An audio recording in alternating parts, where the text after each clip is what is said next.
Welcome back to Chillporial. I am your host, Brian, the Nerdporial life form himself. And we got a special first-time guest. We have the man, the myth, the DJ Access himself. What's up? How you doing?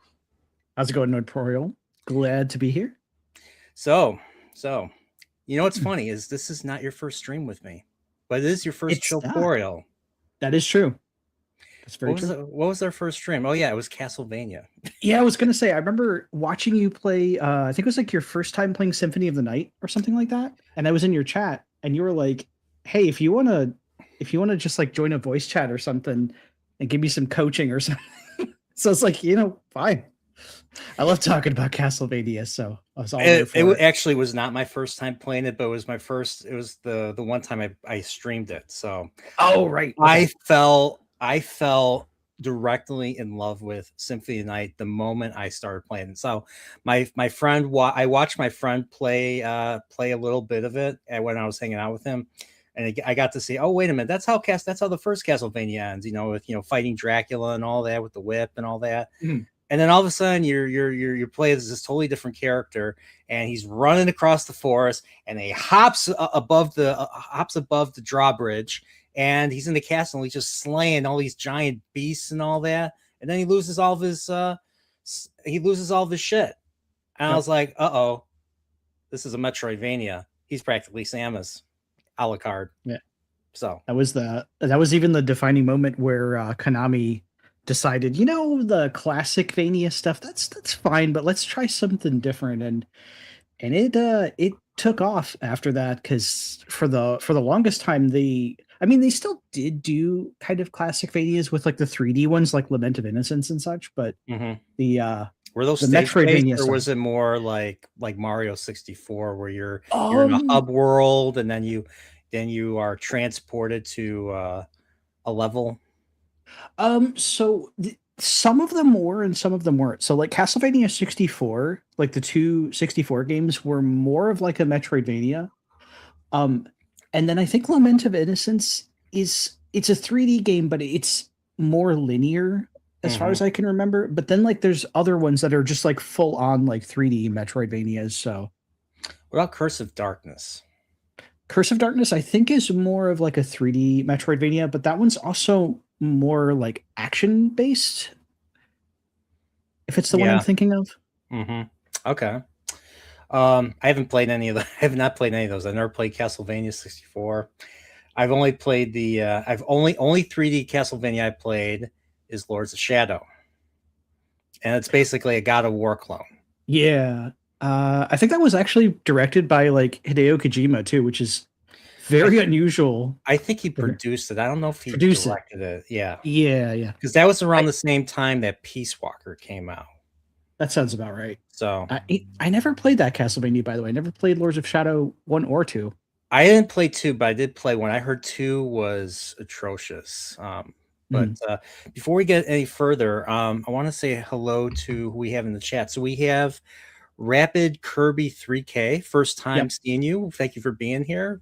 Love to see you for future. Love to see you come by for some Chillporials. These are a lot of fun. Like, I don't just talk about retro gaming. I talk about movies. I talk about, hey, last week we talked about like religion and politics, as crazy as you get there. So, but yeah, welcome. And then we have who is this nerd die Neo 21? Who's this guy?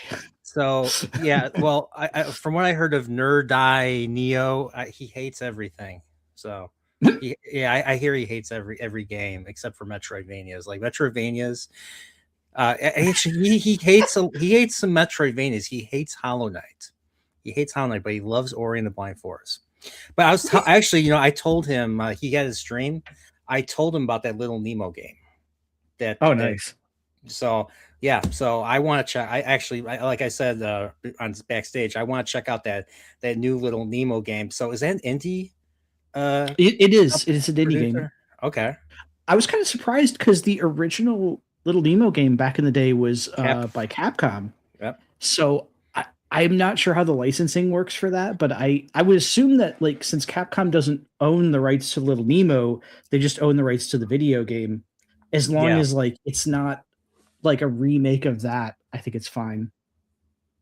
But Yeah, yeah, I I saw that mean, and I was you know, Capcom back in the day used to do all the they used to do all the license, you know, games based off of Disney, based off of yeah, animated stuff. Like I think oh well, obviously DuckTales. yeah, all the DuckTales Disney probably the afternoon greatest stuff. game of all. DuckTales is probably the greatest game of all time. Greatest retro It's game of all time. oh, it's such a classic. I know you I was looking at your channel, you had Chippendale Rescue Rangers. That brings back some memories too. Hmm. Nowhere near as good though, but like It still holds up, I think. it's I think it's still yeah, I think the game still holds up. You know, you're throwing stuff. It's almost got like a Yeah, Mario 2 feel to it. Um I think Little Mermaid was Capcom. it was. Yeah, I played that one too. That was only six stages. it was really fun. It's basically six underwater stages. It's basically six Super Mario underwater stages where you play as Ariel. She has this ability. She uses her fin to cause like a stream to bubble up the enemies, and then she grabs the enemies and throws them at each other. So I thought it was like Mario 2, but underwater. Nice. If Mario 2 had an underwater level, that would be it. I think I only played that one as a rental back in the day. I I same did here. not own that one. Yeah. Yeah, same here. I was really young though. I was Mhm. in the early 90s, I was only like 6 or 7. So I remember playing it right before piano lessons. I was like, Nice. and during the entire piano lessons, I was thinking about the game. I wanted to go back to play because I actually liked it. I Mhm. said, because of how short it was, I was able to beat it in a single rental. Nice. Yeah. That's So always an accomplishment. yeah, because I mean, there were a lot of games that were either too tough to beat when you rented it, or it took multiple rentals to beat. So, Yep. um, Darkwing Duck, I don't know if I've ever played Darkwing Duck. I might Oh, have that one's rented it good. once. I don't know if it's as good as DuckTales. But Um, does it? I forget. it's Does it play like Batman or something? Because it Darkwing Duck's basically Batman or actually plays more like a Mega Man game. Like it's like a run and gun kind of thing, and oh, you get different. You get like three different weapons. Like you don't have to fight bosses to get them. mm-hmm. But you collect ammo through the stages, and then you can switch to the different types of gas weapons. Because that was Darkwing's thing. He had like a gas launcher, Oh and there's yeah, it's been so yeah, and long. there's like arrow gas, heavy gas, and I think like thunder gas or something like that. And they all kind of work a little bit different. So it's a fun game. But yeah, Thundergas. One of the villains was Megavolt, if I remember correctly. Megavolt. Yeah. You know what's funny is I forget, like there was a DuckTales episode where Scrooge is basically, you know, a vigilante himself, and he calls himself the Masked Mallard, and obviously based off of Batman.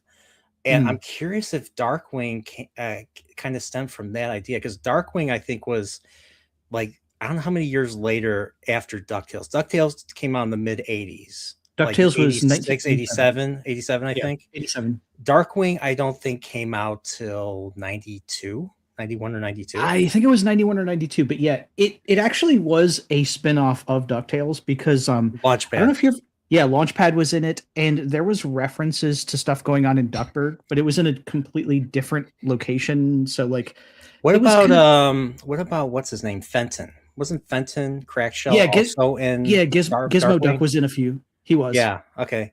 Blather and Blather Skies. Yeah, yeah, that. Mhm.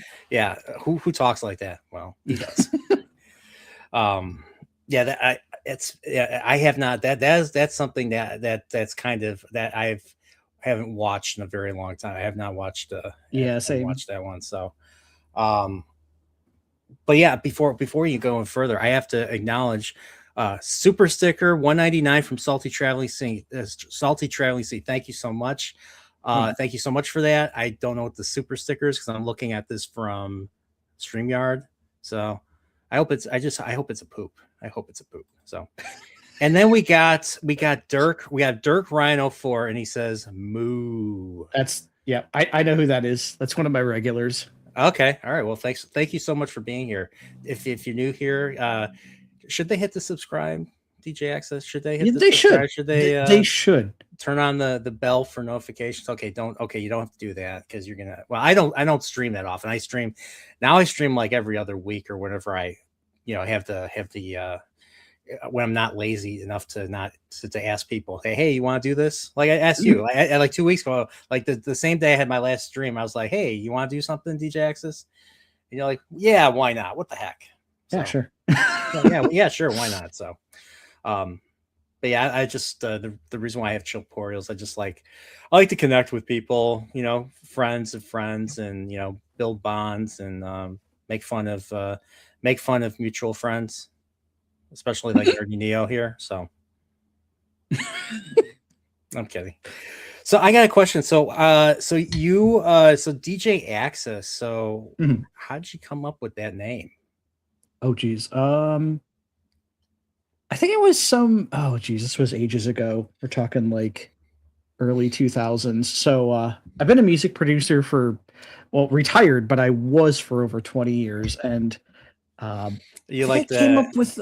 just like Phil Spector, that type of music producer. You have your own uh, wall of sound. unfortunately, no, no. Well, It's except just. except you didn't kill your wife. I mean, that's the other, Well, or there's that. girlfriend. Yeah, Yeah, that's yeah. that's that's definitely one difference. And you probably didn't wear a crazy wig. The Al Pacino played him in a movie right Well, before he sometimes I died. might wear a crazy wig, but you can't see it with the. But no, like I think the name. I'm trying to remember the dumb reason I came up with it. It was sort of like at the time I kind of got my start with electronic music and digital art around the same time in my life, and I was trying to kind of blend the two together. So it was almost like sort of 2 points on like a globe or something, like a X and Y axis kind of thing. And it's very convoluted, but that was my dumb reasoning for that name. I also, the other simpler answer is I couldn't think of anything that sounded cooler at the time, so it's just like, we'll just go with DJ Axis. You were probably doing some algebra or some calculus problems or something like that. You had to use the Cartesian coordinates in order to do that. So, I was hey, doing some kind of sometimes math. sometimes I have sometimes functions. F of x equals x squared plus 4x plus 3. That stuff stays with you. So Mm, function of x is also y.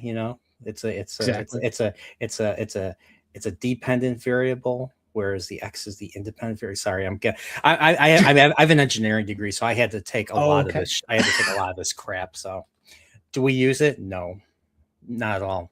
Like I have not used a differential equation. I don't even think I've used calculus at all.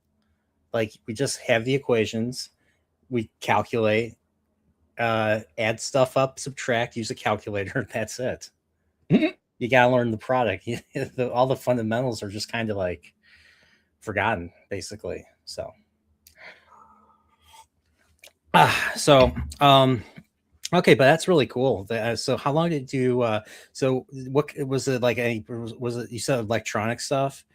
So, get to meet any like very important people that you can say or something, or no? Um, Not like directly, but I remember one of the singers that I was working with, like, called up. I don't know if you know who Digital Underground is. The Humpty Dance guy. No, Okay, is sorry. a hip hop artist. She like called him up one day, and that was kind of like the closest I've ever been to like speaking to a music celebrity. But other than Is it that, true you can look them in the eye, or you can't look them in the eye, or they get offended or something? Very important people. that's I think that's just Mariah Carey. Is that Oh, you're not just allowed Mariah, to look in the eye? Yeah, I think it's just Mariah Carey. just Mariah Carey. Okay, I think all right, so. But there's probably some other divas that are like that too. okay. Yeah, yeah. Someone who worked with politicians, like you couldn't look Hillary Clinton in the face. I So was gonna say there's probably some politicians that are like that too, but the only one yeah, I know of specifically is that Mariah Carey had a stipulation that like any of her like subordinates that she hired, you were not allowed to look her in the eye or you're just fired. Like you're just shit canned. that's crazy. Like Yep, that's I the was thing. I was joking about that, and you saying that is you No, it's a real saying that thing. that's crazy. That's crazy. So, but yeah, wow. So but yeah, like the whole but yeah, that's just yeah, that's why I'm not really interested. Like maybe it depends. I'm like, that's why I'm not interested in celebrities. There's just they're too full of themselves, basically. So and plus they're not that interesting. Some can be really down to earth, but yeah, I get what you're saying. They're like when you Yeah. really find out what they're like, they're really not any more interesting than you or I. Well, like for instance, like and I'm sure you've been to conventions, comic conventions. Um, but usually for comic conventions, they will have they'll have celebrities. There will be Mhm. really famous celebrities, and there'll be celebrities that are not so famous that don't get the lines and all that. The Back to the Future cast was there, and I grew up loving Back to the Future. So, Michael J. Fox, Christopher Lloyd, like, I mean, Oh, those guys are like nice. legends in my mind. Yeah, definitely. The thing was, like, I did not go up to them and meet them and get an autograph because it would have been a mediocre experience. Because there would have been so many people, and I mean, it'd be minimal time. They wouldn't even look you in the face. They would just Mhm. sign your thing, and then you'd be next and all that. Yeah. So I was just like, and because I've been through that kind of with like, so I met William Shatner hosted a screening of The Wrath of Khan back in Mhm. 2018 or something, 2019. I got a picture with him, but he didn't even look me in the face. He just sat there. He stunk a little bit, in my opinion. But yeah, he stunk. I don't know if it was his breath or something, but it was something. Um, Mhm. but still legend. Still, it was still cool to get a picture with him. But he didn't even look at me or acknowledge me at all. So Mm. we're all just lined up to see. He's just sitting there. So he's just sitting there looking at the camera the whole time. Just um, and so that was, I mean, that was kind of disappointing at the same time.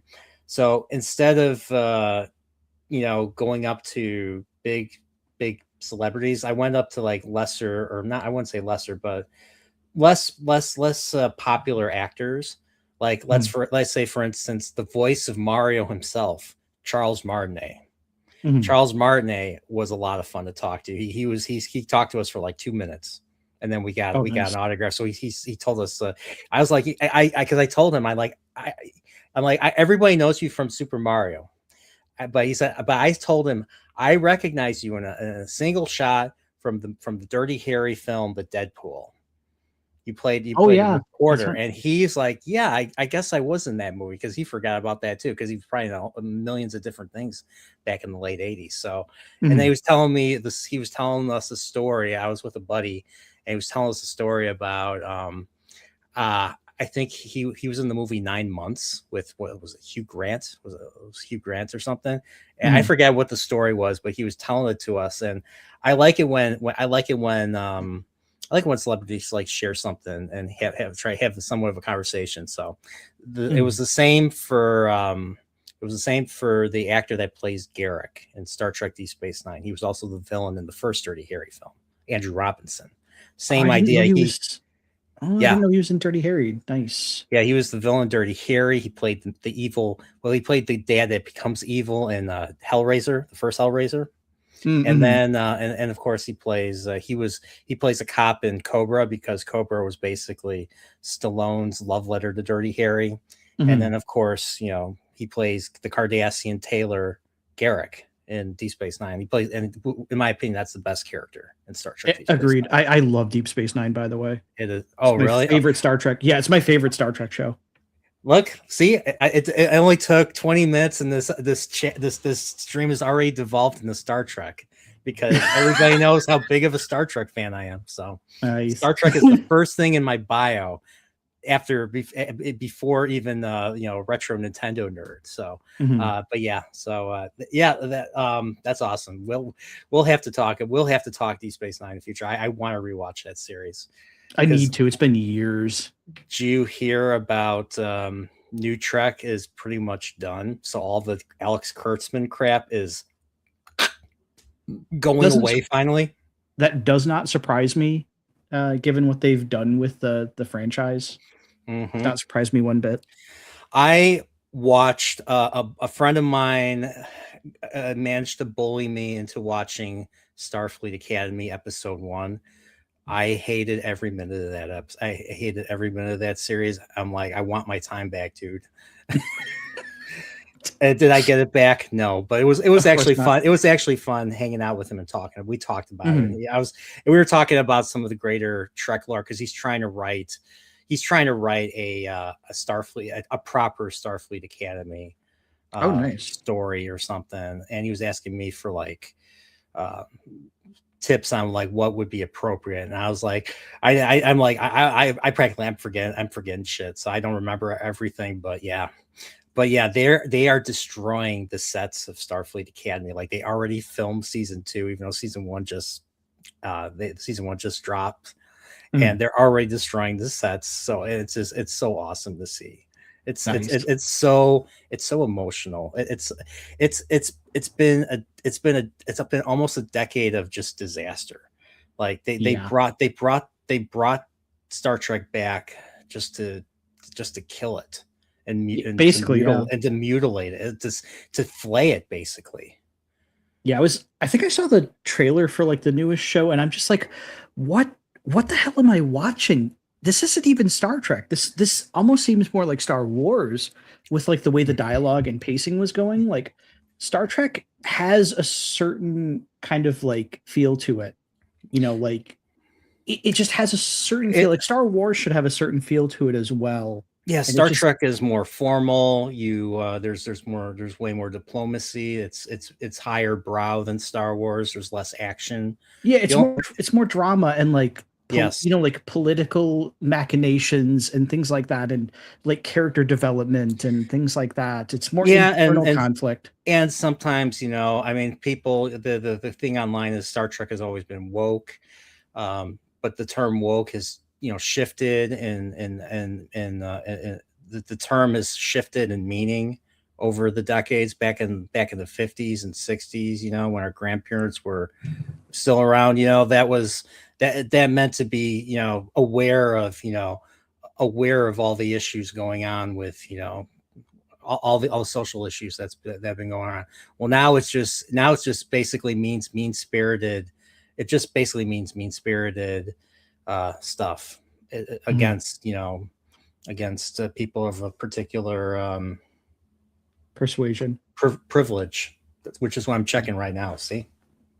You bet check that privilege. Yep, checking that privilege. But yeah, that's good to hear. But yeah, that's what I like about celebrities. But by the way, I want to say hello. There's a few other people that showed up, and I Oh want yeah. to say thank you. So we have Stig Kenobi here. That's Teresa Ms. Martin Muse's better Norwegian, or not better, but other Norwegian half. We Mhm. got we Oh got nice. Insidious Bliss gifted 5 Insidious. corporeal memberships. Thank you so much. Thank you so Big much. ups. I'll give you a peace and a kiss. I'll give you a kiss. That if you think that's gay, well, it's I it's mean, happy. It's me happy. and him hang out with Paul all the time, so like, he's probably used to he's probably used to that. And we have the man, the myth himself. We have Carl of RNG. How you doing, buddy? Carl. What's up, Carl? Yeah. So yeah, yeah, he's been going through a Yeah, lot of he's been stuff. A going lot of through it. So we love you, dude. We love you, dude. So Glad to see you're hanging down there, Carl. yeah. We appreciate you. So yeah, hang in there, buddy. Hell yeah. Maybe they get bored of the exposition technology talk. I don't even know. So I figure, yeah, so my introduction to you was through somebody that we all know, and he was playing one of your tunes, and one of your tunes was the awesome Winterscapes. I Oh, was nice. listening to Winterscapes, and I'm like, bro, this is awesome. I'm very, when it comes to music, I am very particular. I am very snobby. I know what I like. Like Mhm. I like, maybe I just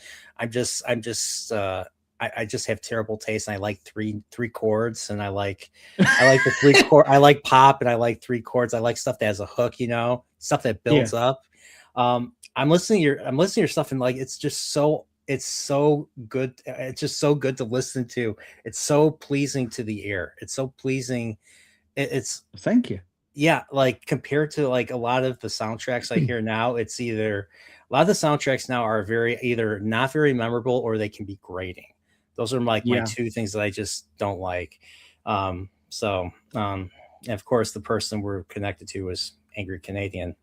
That good old weird, angry weird, Canadian. that weird guy from Japan. So yeah, he's playing Master Quest, or he's playing Ocarina of Time Master Quest right now. So Oh, nice, um, nice, I nice. still have you played that one? Have you played I So I played the original all the way through. I played same? Ocarina all the way through, and I think I started Master Quest because like this was a long time ago. At the time, I was like living with my sister and my brother-in-law, and I remember she picked up the Master Quest and like On the GameCube? she yeah, on GameCube. She did not get very far because she's not a gamer. Okay, Yeah. she thinks she's a gamer, but she was like, "Oh, this is hard," and I'm like, "Yeah, this don't look very easy." And I think I tried it and just kind of I didn't really care for it. Like I tried it and I think I was like playing some other stuff at the time, so I'm just like, nah, I'll play this later.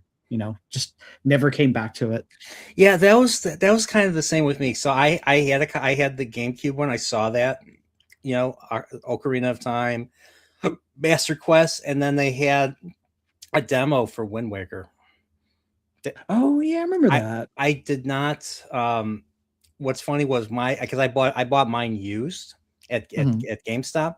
It didn't have the demo. It didn't have the Wind Waker demo, so Oh I didn't get to man. play it right away.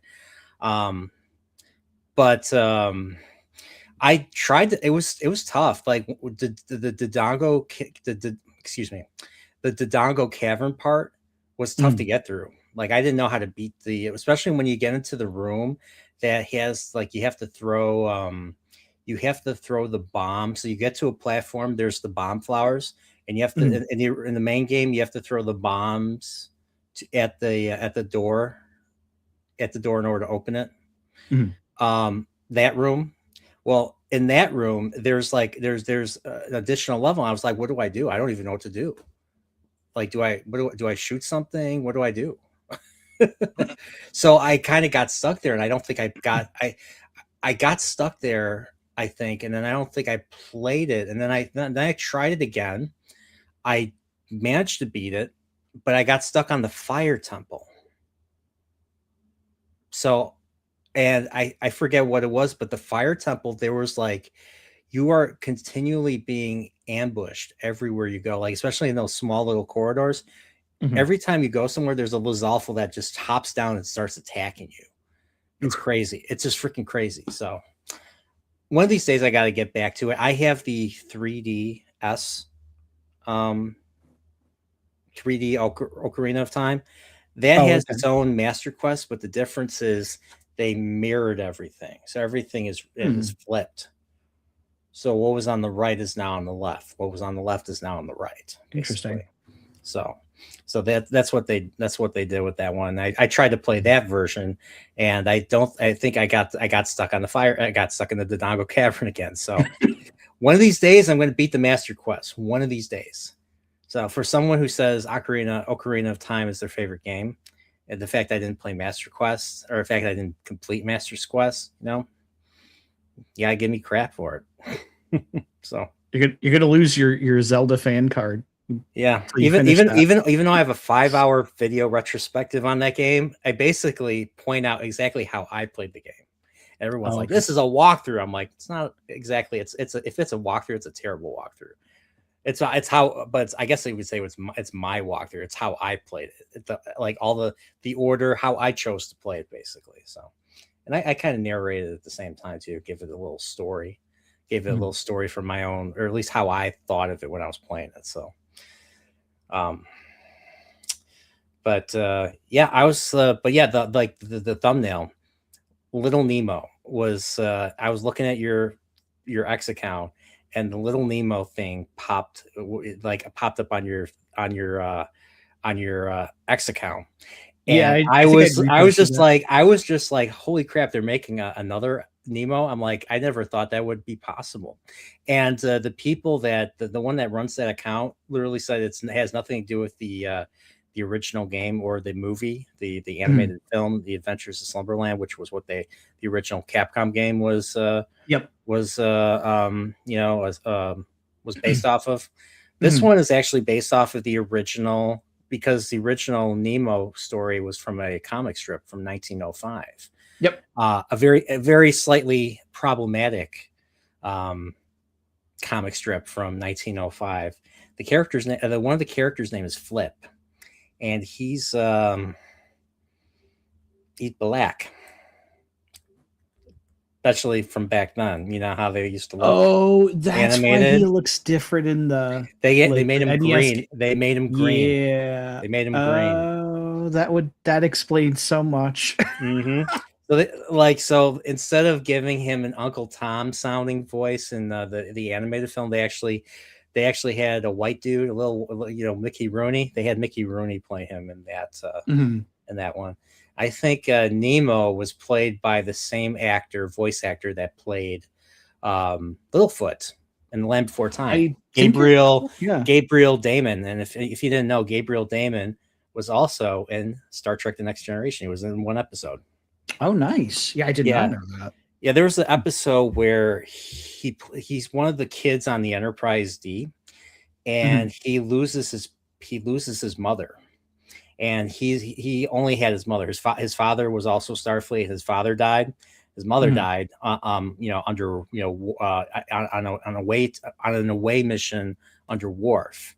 And so that was the famous one where Picard actually, goes to him and says, on the Starship Enterprise, no one is alone, holds his hand. And then I think later in the episode, Worf basically makes him a sworn brother or Mhm. something. So yeah, he was in a lot of stuff. So, but yeah, what were we talking about? I kind of lost track. Little Nemo. Oh yeah, Little Nemo. So yeah, Little Nemo was Gabriel Damon, and yeah, they had.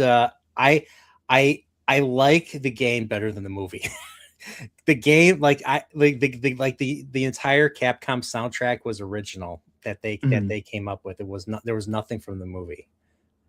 The other Um, thing that kind of threw me off when I was younger too was the movie didn't come out in North America until after the game. yes, I So know, like I know. the game, yeah, the game came out first, and then when the movie came out, I'm like, did they make a movie of the Little Nemo game? And I then I was thought like, that's what I oh thought too. yeah, Yeah, I was freaking out. I was like, is this a video game movie finally? But no, it's the other way around.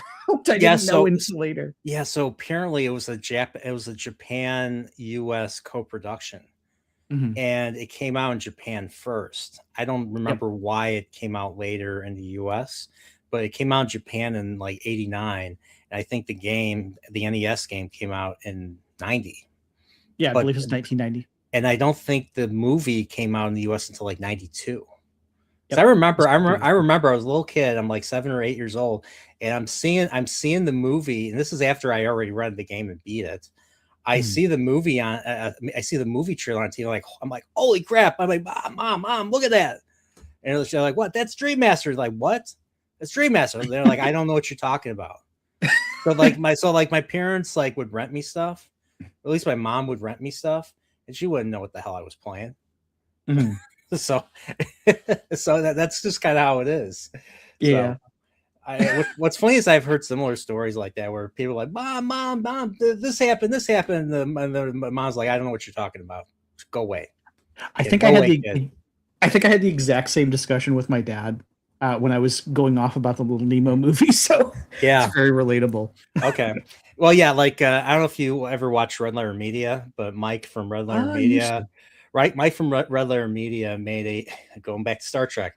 He's like, mom, the Borg got Picard, and his mom's like, what? I don't give a shit. Go away, kid. And I heard him say that. I was like, dang, we've all had similar childhoods. Mhm. Like what's funny is what I think of YouTube and like people posting stuff of like about their parents and their parents' habits. And people are watching, and we're all saying like, we all have like the same parents? Are our parents like all the same people or something? They all I, act the I same. I mean, if you had boomer parents, they all kind of have like a hive mind especially when it comes to like video games and stuff.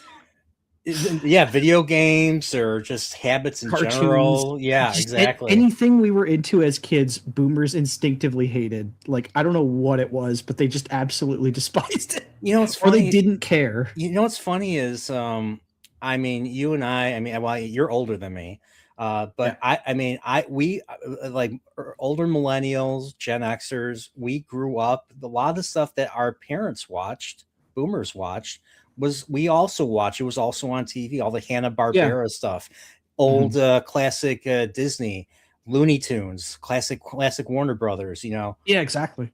heck, I mean, I used to watch Underdog and Woody Woodpecker all the time. Those are old. Mhm, My dad grew up on Underdog was a '60s cartoon. Woody Woodpecker was like a '40s and '50s cartoon, same time as Looney Tunes. mhm, Yeah, all that stuff was on all the time. It wasn't until I was older that I realized how old those cartoons actually were. I thought those mhm, cartoons were new when I was a kid. They were mhm, actually way older than me.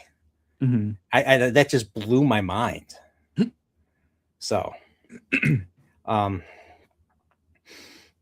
but yeah, yeah, so Nemo was a great. I like Nemo. I liked the gameplay. I mean, I grew up on platformers. NES was my first. Anyone that's watched this channel knows that NES and Super Mario Brothers and Duck Hunt was my first console. Was my first game. Mhm. And so I grew up on platformers. Anything that wasn't a platformer, I either didn't really understand or didn't care for. So, like for instance, Faxinadu on Oh, NES. Faxanadu. Yeah, that I game. was like, "What the hell is this game?" And I played a little bit of it, and we returned it. And I think I rented that before I rented Zelda 2. So, Oh, okay. and then Zelda 2 was my first Zelda game ever, but it wasn't my first Zelda ever experience. I actually saw Mhm. the animated Zelda show that came with, Oh, the the Super Mario Super Show. oh my god, I I love actually that. saw that before. I actually saw that show, that version of Link and Zelda and Ganon and the Kingdom of Hyrule before even playing the original games. Oh, So, nice. yeah. Yeah, so it was I was expecting, so Zelda 2 was like, okay, Link, it's a side-scrolling platformer. Okay. And then months later, I get the Legend of Zelda, the original. I already beat the Mario games at that point. Mm. So my parents started buying me the Zelda games. And I'm playing the original Zelda. I'm like, what is this? Wait, this is not a side-scrolling platform. What am I doing? Like, why am I moving across the screen like that? Why is it so different? And that those two took me years to beat because I was a dumb little kid who didn't understand the cryptic hints that those games give you. I mean, if did you finish Zelda 2 before Zelda 1? No. Actually, I think I beat Zelda 1 first, but I beat both of those Okay. games at the same time. You know, I beat before those two though. I beat A Link to the What's that? Past before I beat those two.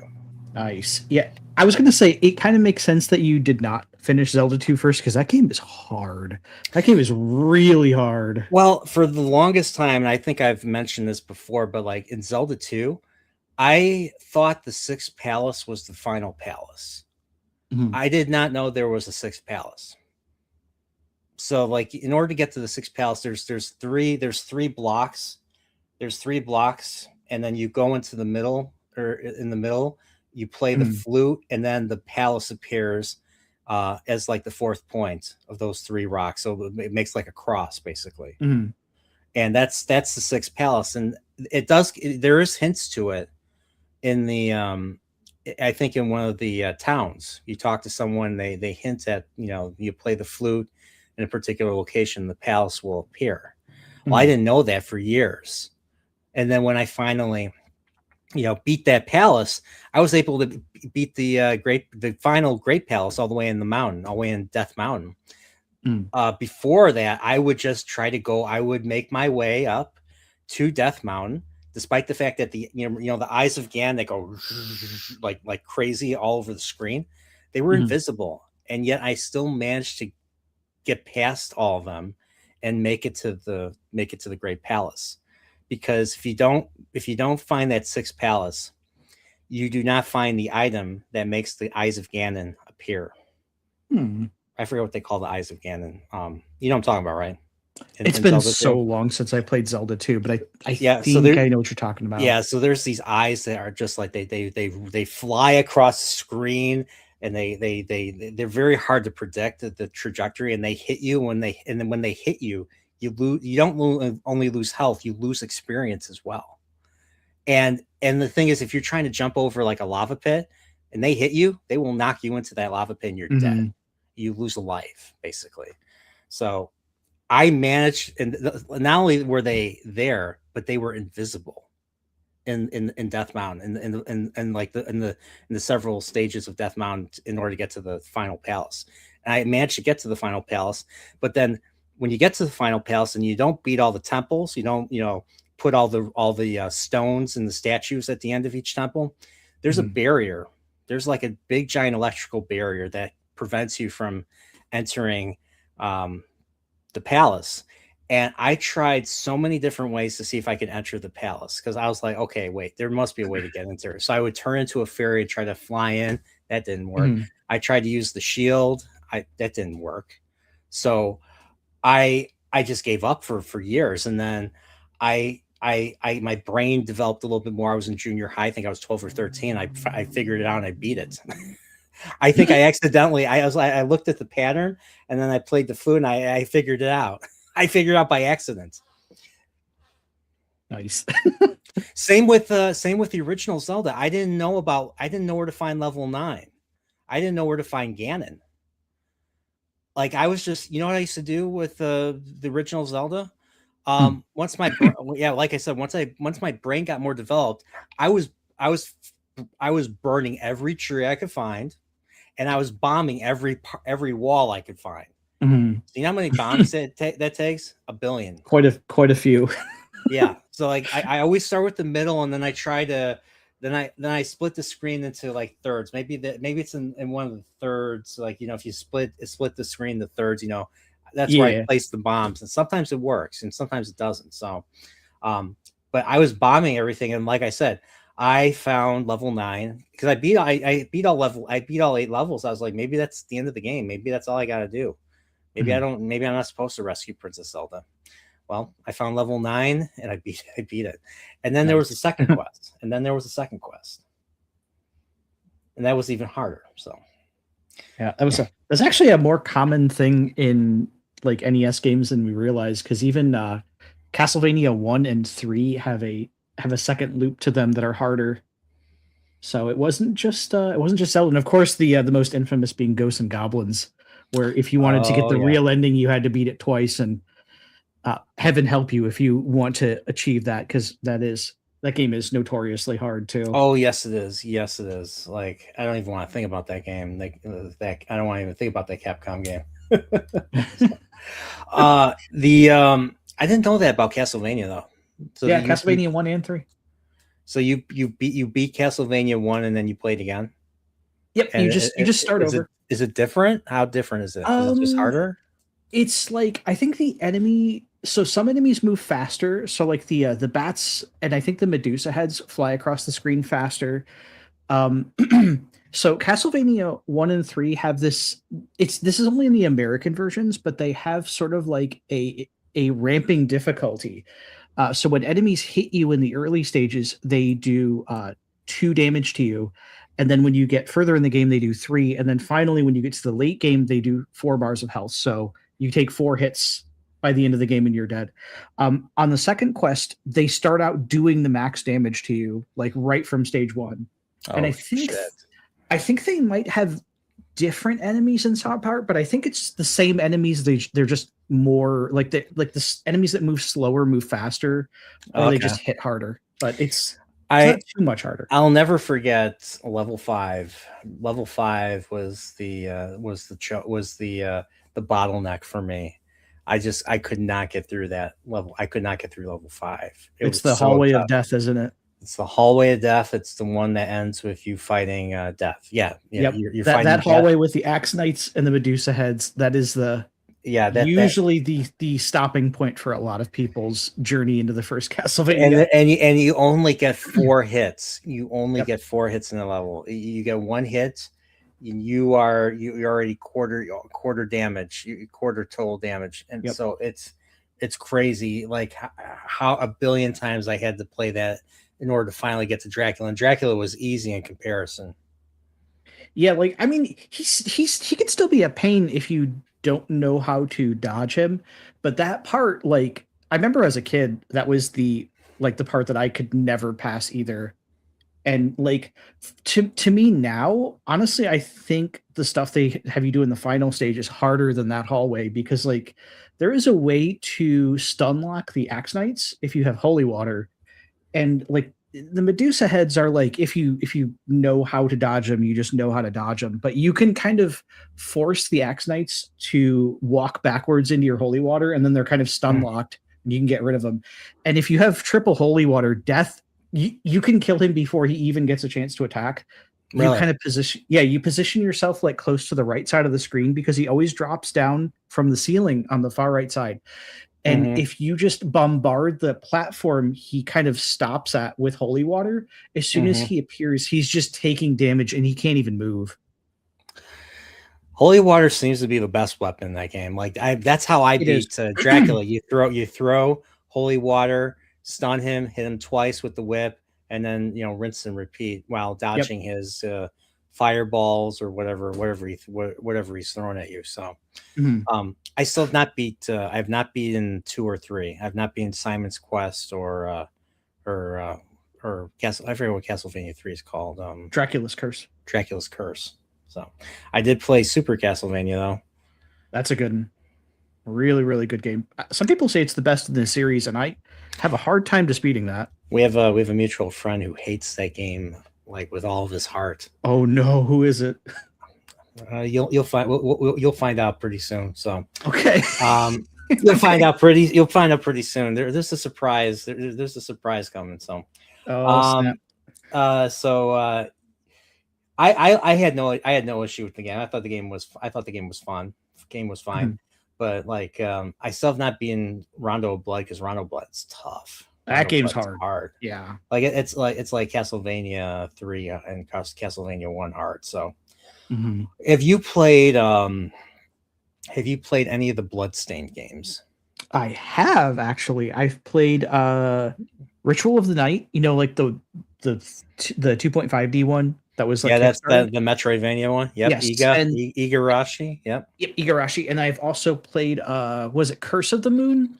Was Yeah, the Curse of the Moon. 8-bit, the ones by Yep. Inti Creates? I played both of those and they're really good. I can't beat those. Like it's like Castlevania level tough. Like I They're tried. really hard. They're Yeah. honestly really hard.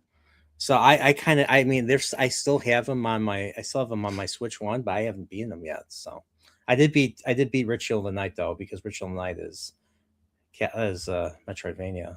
So That one can be more fair too, yeah. But it is. yeah, Curse of the Moon 1 and 2 are both difficult games.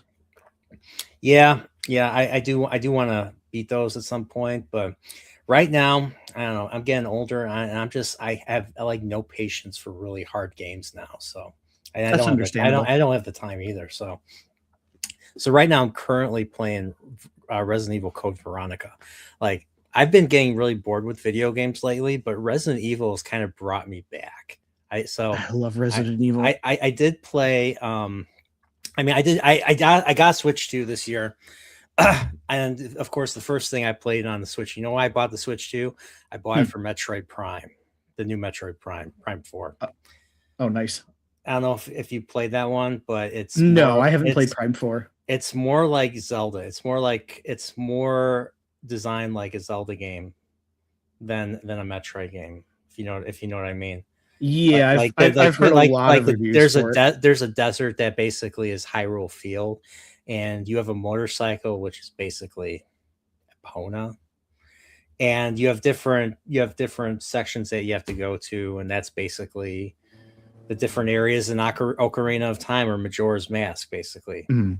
or the early stuff, not like Breath of the Wild era and all that stuff. Mhm. So, um, but yeah, I got that. I played the new DK game, Donkey Kong Bonanza. Very Mhm. different. And then I played Resident Evil Requiem, and Resident Evil Requiem got me interested in playing Resident Evil again. So I actually played the first Resident Evil on PS1 for the first time ever. Oh, nice. I've played the first Resident Evil, but I played the GameCube, the remake. The RE remake, yeah. Yeah. Which is basically everything that the first Resident Evil had, but more. And that's how I think you should do a remake, in my opinion. You That's what should that seems to be a popular opinion, that the RE1 remake is probably the best Resident Evil remake, and kind of like the perfect example of how to remake a game in general. Yeah, I mean, what's funny is, I mean, I want to play Resident Evil 2 again. It's been years since I played that. But I really did enjoy the Resident Evil 2 remake. But It's apparently, good, yeah. people are saying that they cut a bunch of stuff out of that game as well They as did. 3. So I have to replay Resident Evil 2 and I kind of want to play Resident Evil 2 and Resident Evil 2 remake back to back and see for myself what the differences are. Same with 3. I Oh recently god. bought the Resident Evil trilogy on GOG. Oh, So nice. our buddy AC has been really promoting GOG, because GOG is, when you buy a game, you actually own it. A Hmm. digital game, you actually own it, unlike Steam or all Yep. these other platforms.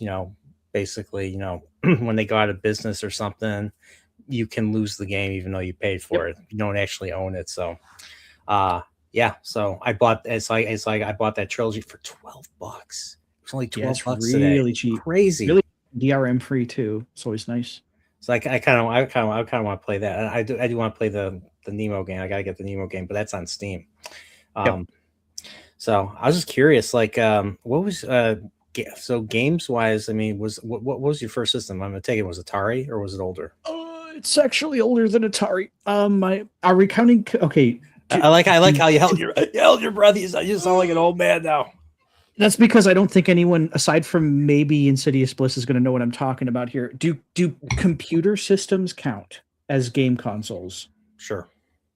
My first game console was the Commodore VIC-20, and Okay. my earliest memories were playing, like, I can't remember what game it was, but I remember being like 2 maybe or 3, holding, like, like the joystick, and my like I think my dad had me in his lap, or he had me sitting on the desk as I was playing it. Uh huh. But yeah, that was my first system, and then after that I had Is a that is Commodore that is 60. that? Okay, I was going to ask. Was that older than the Commodore 64? Because everybody knows Yes, that one. it was the system Commodore came out with right before the C64, because that's what we got next. And around that same time, my parents also had a Atari 2600 and an Intellivision 2. And I'm so mad at my dad for getting rid of this, by the way, because eventually he sold our 2600 and he got one of the rarest pieces of ancient video game hardware, and he sold the thing in a yard sale, and I'm still pissed off about this. But he actually had the Intellivision system changer that you would plug into the side of the Intellivision 2, and you could play 2600 games on. You Oh, can't okay. find those anymore. Like, I mean, the fact that they existed in the first place is crazy, considering like how illegal something like that would be nowadays. Imagine playing like Sega games on a Super Nintendo or something back in the day. It was like that. And Nintendo, they would blow their brains out, or their their Yeah, their heads would explode if that happened. Or but yeah, this was the Wild West of video games back in the day. So anything goes, and we actually had one, and we didn't think anything of it. And then later on, like my older brother was like he was telling me that my dad got rid of it, and he was telling me like how rare and expensive those things are, and I'm like, I wouldn't even sell it at this point. I would just keep it because it's like a video game oddity.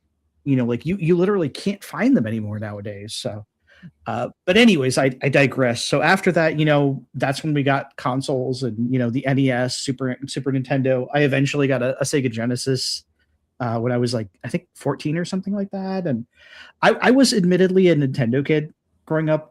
Like in the whole Nintendo versus Sega rivalry, but eventually I did get a Sega Genesis just to see what I was missing out on. And I think I went over to a friend's house who had a Sega Master System, and it just blew my mind, like playing games that I never even knew existed. So, but yeah, I what was was I on? was Well, I mean, what was on the Sega? What was on the Sega Master System? Like, I know, oh like, my god. I mean, Um, like, there. I know about Alex Kidd. Like, I think Alex Kidd was the original mascot before Sonic kind of came he was in and stole his thunder. There was the Shinobi games were on there, but mainly it was Alex Kidd. There was a few like third party games too. I couldn't tell you though. As I said, I was a Nintendo kid growing up. I didn't have very many Sega consoles until I got a Genesis in '94, and even then, like I Oh, still had way more like Super Nintendo you games. got Genesis in '94 as well. Yep. I got it for Christmas. I got the little I got so there's the big Sega, and Yeah, the Model then One, there was the model, I was the Model 2. There was the the Model smaller Two one. one. Yep. Yep. Yeah, mine bricked after a year. So Oh, my yeah. parents bought me a Sega like for Christmas of '94. I think this was like, when did the Saturn come out? Like 6 months later in '95. 94, 95. Okay, because if I remember correctly, Saturn came out, like they announced it. They announced it, I think, at E3, and Mhm. then during the press conference, I was there, and they were like, they decided to surprise everybody by saying we're going to release it today, and nobody knew about it.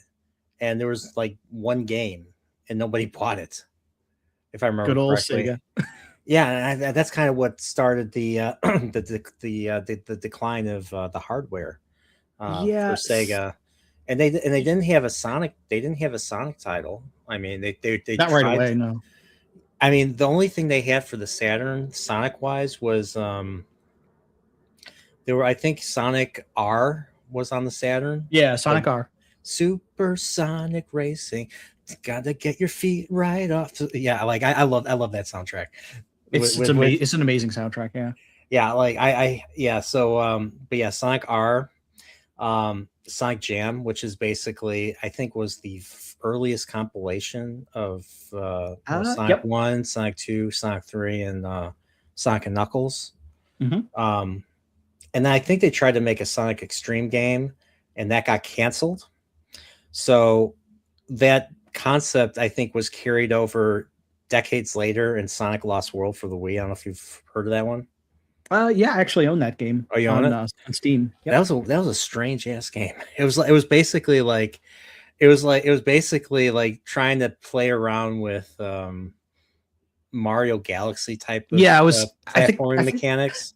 Yeah, me and the wife always call it Supersonic Galaxy because Yeah, that's basically what it you is. know what's funny is that game mixed with Sonic Colors took a whole bunch of, like, the Sonic Colors thing that takes place in space, and I think the opening soundtrack was very, very orchestral, very like Yes. it Yep. was sounded very Mario Galaxy. It did sound very Mario Galaxy. Hmm. Um, so yeah, I barely remember the Sonic Colors. It was I forget what those creatures were that you collect in that game. I forget what they are. I The can't remember red, what they were blue, either. yellow. Yeah, They remind me of the Jinjos from Banjo from Banjo Kazooie. Kazooie. Yeah. Yeah, Jinjo. Boom. Something I forgot what the theme was whenever you collect them in that, but yeah. Um, but yeah, they had but yes, the Saturn, yeah. I mean, other than that, the Saturn was known for Nights in the Dreams. That's the game that I Yep. saw whenever I went to Toys R Us back in '95. I always saw, like, I'm like, how the hell do you play a game like this? How do you control the character? Like, do you control the character or something? How's that work? Especially when you turn into, the I forget what the character's called. Oh, Um, I can't remember his see, name, but I know who you're talking about. Where you because you could either play as like the boy or the girl, and then when you collected enough of the when you flew through enough of the rings, you yeah, turn into those like jester characters. yeah. And then you're flying around. I'm like, do you control the trajectory of where you're flying or something? Or I'm curious, like, what the controls like. So It's basically like you're just flying. Like you can move up, down, left, and right. And I think the object of the game was to just fly through a lot of those like obstacles, whether they be rings or like if it was like a path that the game intended for you to follow. yeah, And you were on like a hard time limit with each stage too. So you had to like kind of learn the layout of the stage and like sort of learn the order that you needed to go through it. And it's kind of challenging until you know like what you're supposed to be doing. did did the same people that worked, did Sonic Team work on that? I th- I want to say they did, but I'm not the most knowledgeable when it comes to Sega games. I think Same so here. though. Because It wasn't I'm the curious if Yuji Naka worked on that one. He might have. I know it wasn't the original Sonic team because the last game the original Sonic team worked on was Rystar on the Genesis, and Okay, yeah, then they moved on. Rice Stars on the Rice Stars on my. I still have my GameCube Mega Collection, Sonic Mega Collection. There's so many Sonic Mega Collections out there. Yeah, there's But a lot of them. Rice Star, Flicky, I think those are the two non-Sonic games that I think that are on the collection. I can't think of anything else. So, um, that's a platform, isn't it? Rice Star. It is, yeah. Okay. It's very very hard too. Is it? Okay. Yeah, I've had numerous instances where my stream chat wants me to play it because they know I'm going to suffer. So is what kind of it's a platformer. Is it basically you go from point A to point B type of platform? Do you have to collect a certain um, amount of things in order you to beat don't it? What really. do you have to do to complete a level? It's mainly point A to point B. Your method of attack is like you can extend your hands out and Yeah. grab an enemy, and then you headbutt them, and you can extend your arms like it's not exactly eight directions, but it's kind of like left, right, up, and then like diagonally, like up and right or up and left. So Hmm. it's like five of the eight cardinal directions. So it's I the think same similar mechanic to like the whip in Castlevania. That type of I extension. it is kind of like that, but you're like grabbing stuff and then hitting another button to like headbutt it. So like Oh, okay. imagine if you had to like whip everything twice, and that's kind of how it So feels. do you have to? Do you press the button to extend, and then do you have to press the button again to grab? Is that how it works? You press once and your Rystar will extend his hands out, and then you press it again to headbutt the enemy. Oh, So like so everything so in the so he game, automatically grabs. So if the hand touches the whatever it is, the it enemy automatically grabs it. automatically Yeah. grabs. Okay, because I was like, you have to do that and then do that. That's crazy. Three inputs. Oh boy. But no, Yeah, okay, it's two. So but you have to it's but you have to press again to headbutt basically. Yeah, because there's other things you can grab onto. Like it's not just enemies. Like there's a lot of obstacles that you can grab onto. Like there's platforms you can grab onto and pull yourself up, Hmm. or there's like vines you can grab onto and like swing over, or there's So like these things where when you pull yourself up, do you hold the button, or do you have I to think you press? just You have press. I think you just press up, and Vrystar just pulls himself up automatically. Okay. So when you're headbutting an enemy, do you have to headbutt the enemy as he's coming to you, or when you grab him, you grab him towards you and he's close enough, and then you headbutt him? Is that how it works? When you grab him, like Rystar will extend his hands out and grab, and then like he'll kind of hold them in place, and then you just press the button again to headbutt. At Oh, least I okay. think that's how it works. It's kind of been a little while. He might headbutt automatically if so I might even be giving you wrong information here. Apologies in advance. Hey, don't worry about that. Don't worry about that. But It makes me want to play Rice Star now. I will tell you, just be ready to suffer because the game starts out easy and it does not stay that way. It's whew, man, that game gets me heated.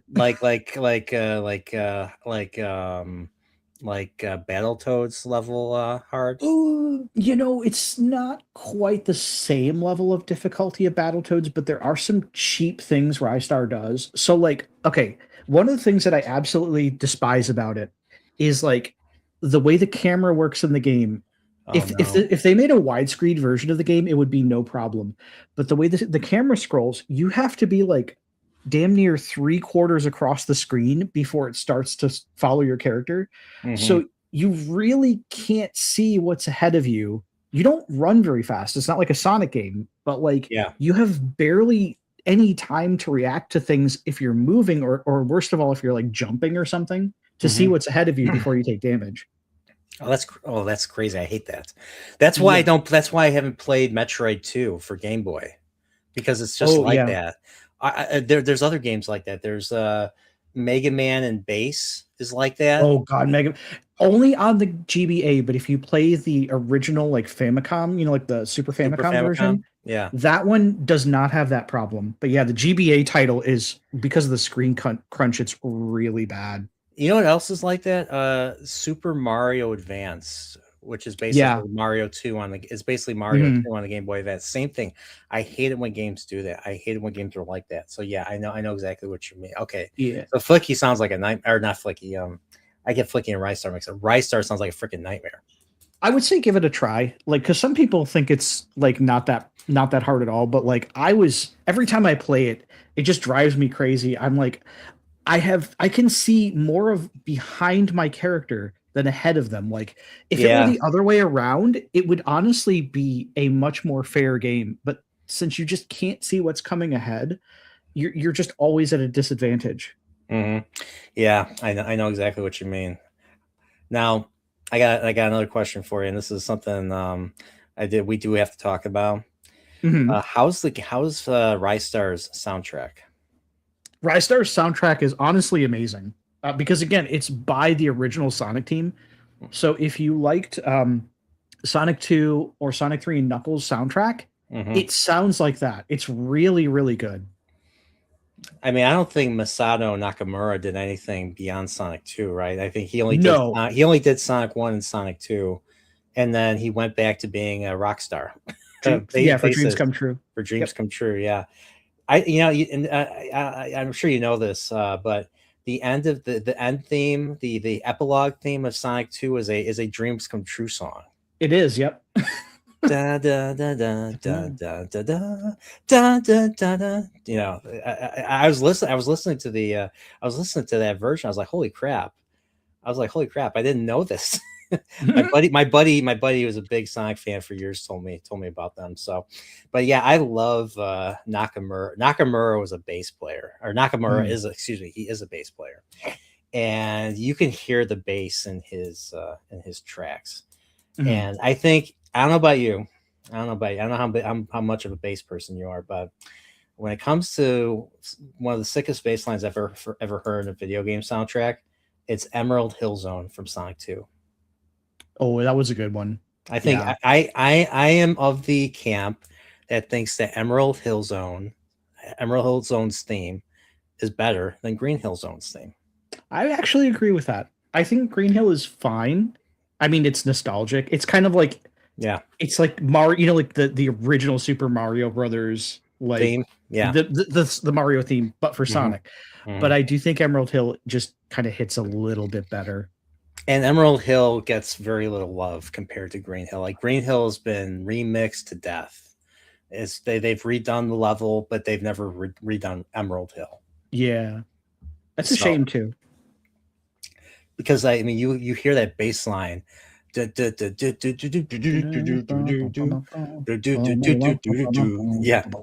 yeah, there you Oh yeah, go. it's really good.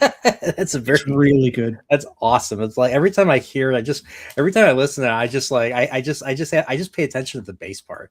Like I Mhm. don't even really pay attention to everything else, but I love the Nakamura flavor to the Sonic themes. I mean, I love Sonic 3's theme. I like the Sonic 3 um Sonic 3 and the Sonic Knuckles tracks as well, but they're very Mhm. different. Um, that's the one thing that really disappointed me about Sonic. I don't know if you've played Sonic Origins, which is basically they once again re-released Sonic 1, Sonic 2, Sonic I 3, Sonic and haven't, Knuckles. and yeah, I think I know where this is going. So, They so one thing okay, one of the high points of that is that like you played Sonic, oh, also Sonic CD. You mm, played Sonic CD, right? You yeah, know I've played Sonic Sonic CD. CD. So Sonic CD has, the animated, the segment, Mhm. Sonic Boom. Well, that's the American version. There's two soundtracks. There's American and Yeah, it's a Japanese, but completely different soundtrack in Japan. so Yep. but they have an animated cutscene.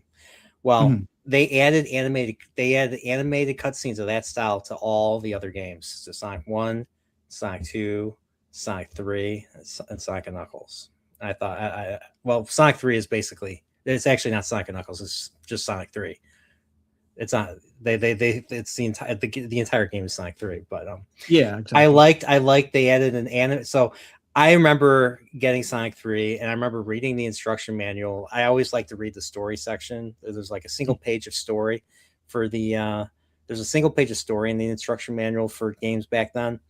Mhm. And that story manual talks about how Robotnik survives, the explosion of the Death Egg in Sonic 2, and he crash lands on Angel Island in Sonic 3, and he's the one that basically manages to trick Knuckles into thinking Sonic is the one that's after the all the emeralds, but actually he is, and all that. And we actually get to see an animated version of that when you play Sonic 3 on the Sonic Origins collection. Nice. That was the one thing I really did like about it. And they did something similar with Sonic Mania. I think they had similar stuff too. So Sonic They Mania did, yeah. was also a big thing. That was tough. Sonic Mania, going back, Sonic Mania was built for people that grew up playing, or that have been veterans of the early Sonic games. So that game was tough. That game was tough as hell. But going back, they cut Ice Cap Zone's theme. They cut Carnival Night Zone's theme. Yeah. They cut Launch Base Zone's theme. Mm-hmm. I'm like, what the hell? And then I realized, Ice Cap Zone was based off of a Jetsons song. I don't know if you ever heard the.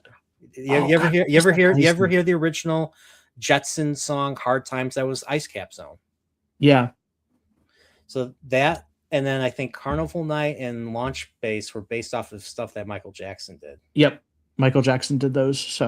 So, yeah, Michael Jackson. Like I couldn't believe it when I it was years later that I found out Michael Jackson was part of the team that made the Sonic 3 soundtrack. I couldn't believe it. I couldn't believe it. So, did you know that his sister, Janet Jackson, the Bridge Zone theme from the Sonic the Hedgehog Game Gear game, the Bridge Zone theme was a Janet Jackson song?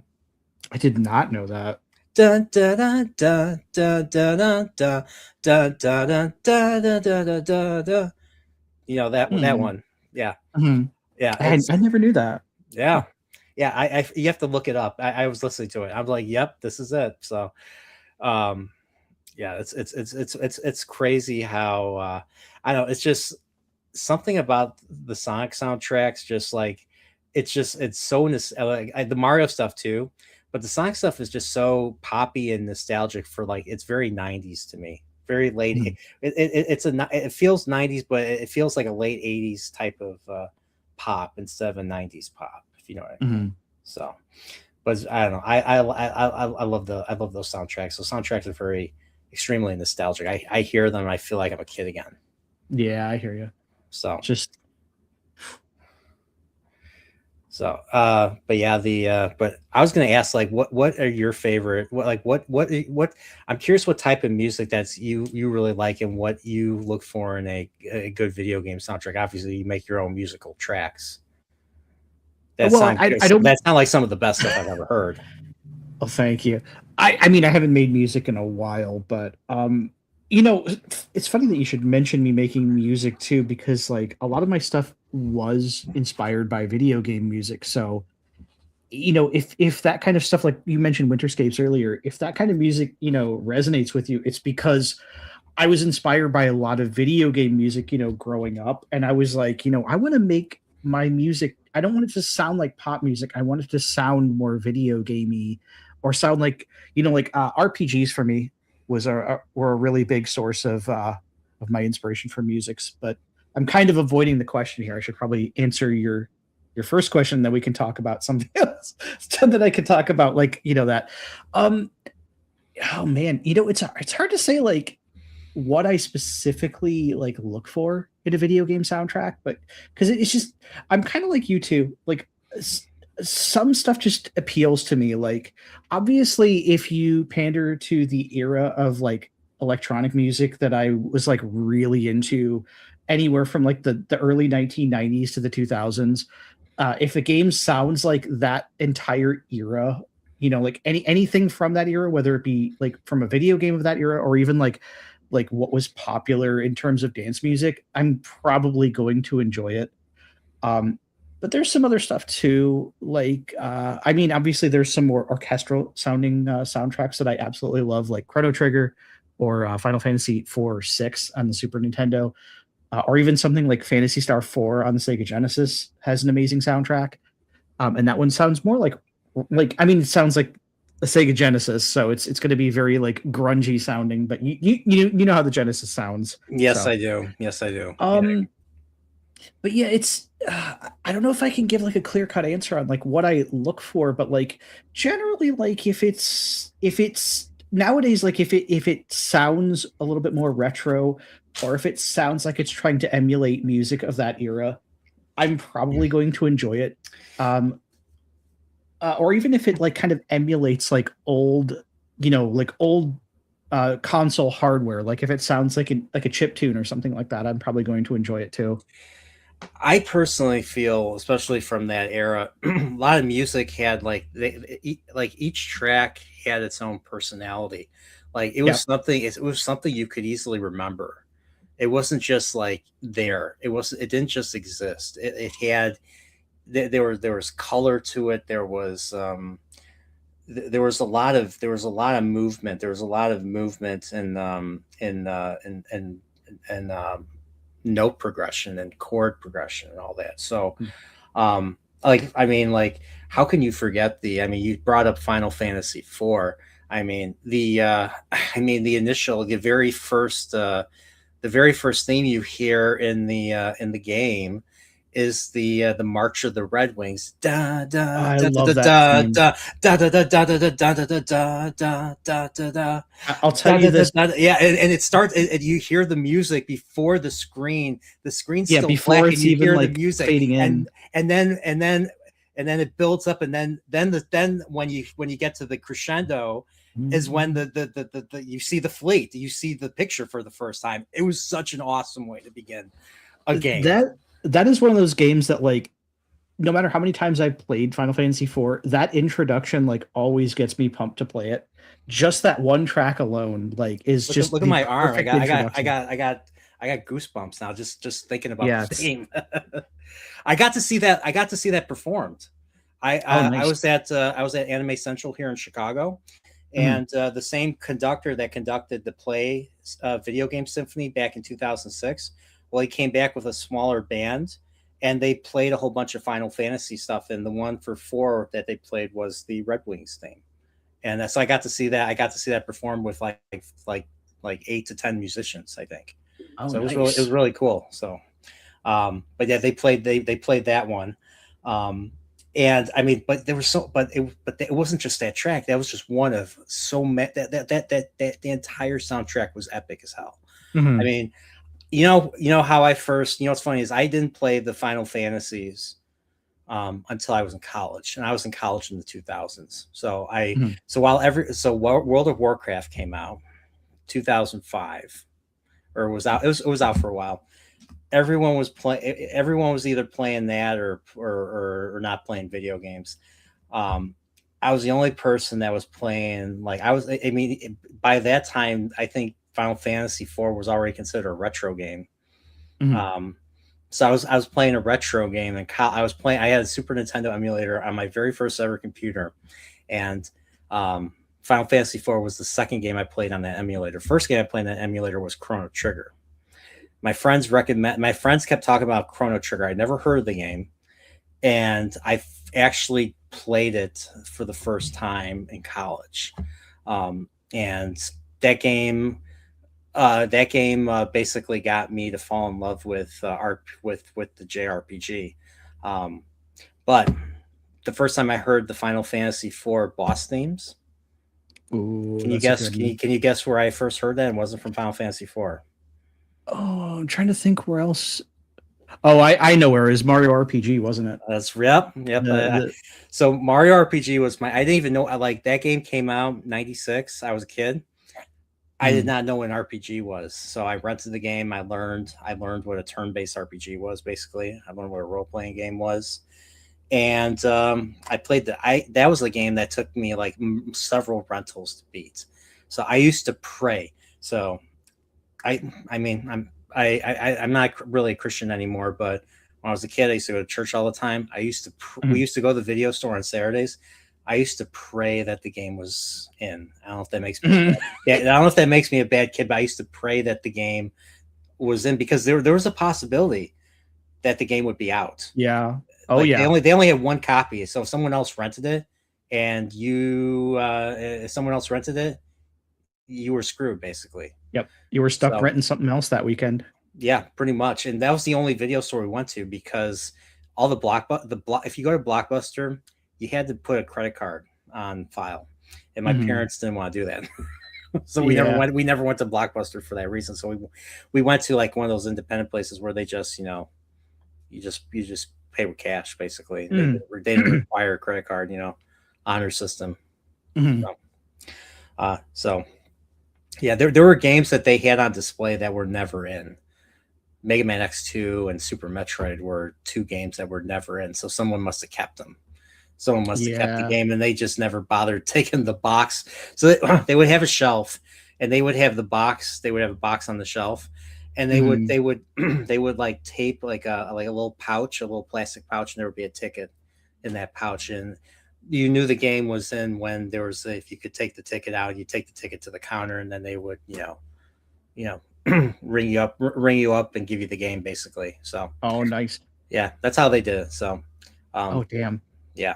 Yeah, when I was oh man, now that we're talking about video game rentals, all the stores that I ever went to when I was a kid, the way we did it here was they would have the boxes on display, same as yours, but you would know the game was in because they would have like a plastic case behind the box. And Oh yeah. yeah, they'd have the plastic case, and then you would take that empty case up to the Hmm. counter, and then when you rented it, they would put the game in that case, and that was what you took home. But yeah, I would always have that happen too when I was a kid. There'd be games that are like never in, so You know, someone stole them. I did mention this before, but I don't know if you've ever experienced this, but you know what my video store used to do? They used Hmm. to they used to Xerox the game Yep. instructions, Oh yeah. Yep. and We had that too. yeah, and then they had to stop. They were I was wondering why they stopped doing it. And I learned years later that they Yep. had to stop Yeah, doing they it. lost a lawsuit, or Blockbuster lost a lawsuit Yeah, specifically. yeah. So all the and I think all the other video stores had to fall in line, or they would have been part of the lawsuit. So yeah, Yeah, so it because really sucked renting a game without a manual. That mhm. was a problem. Yeah, so it was a rarity to find a game that had the manual. So Hmm. so and I've said this before, but like when my video store would only do one console uh generation at a time.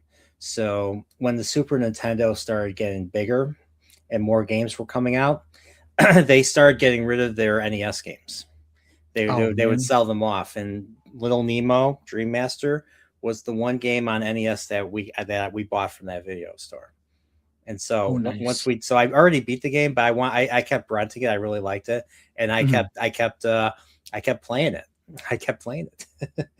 And I don't know if I told you this. I think I did.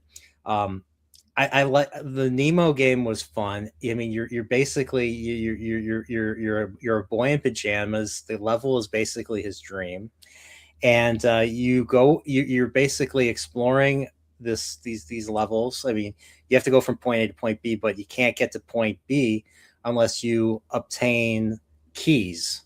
Yep.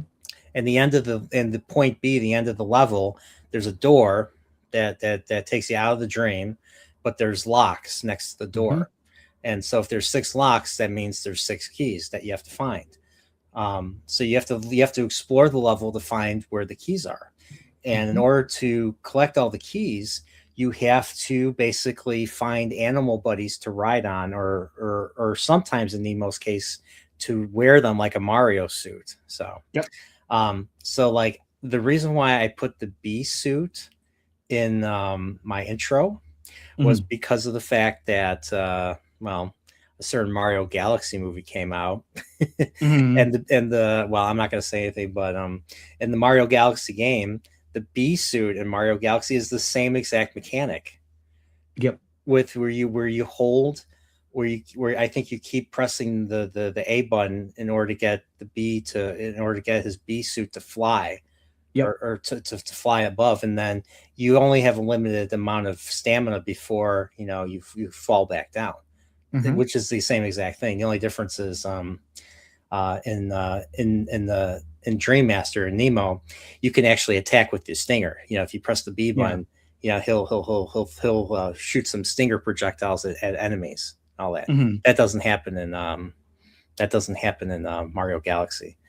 I think in Mario Galaxy, I think the only thing you can do is besides fly is you can crawl on honey, Yep.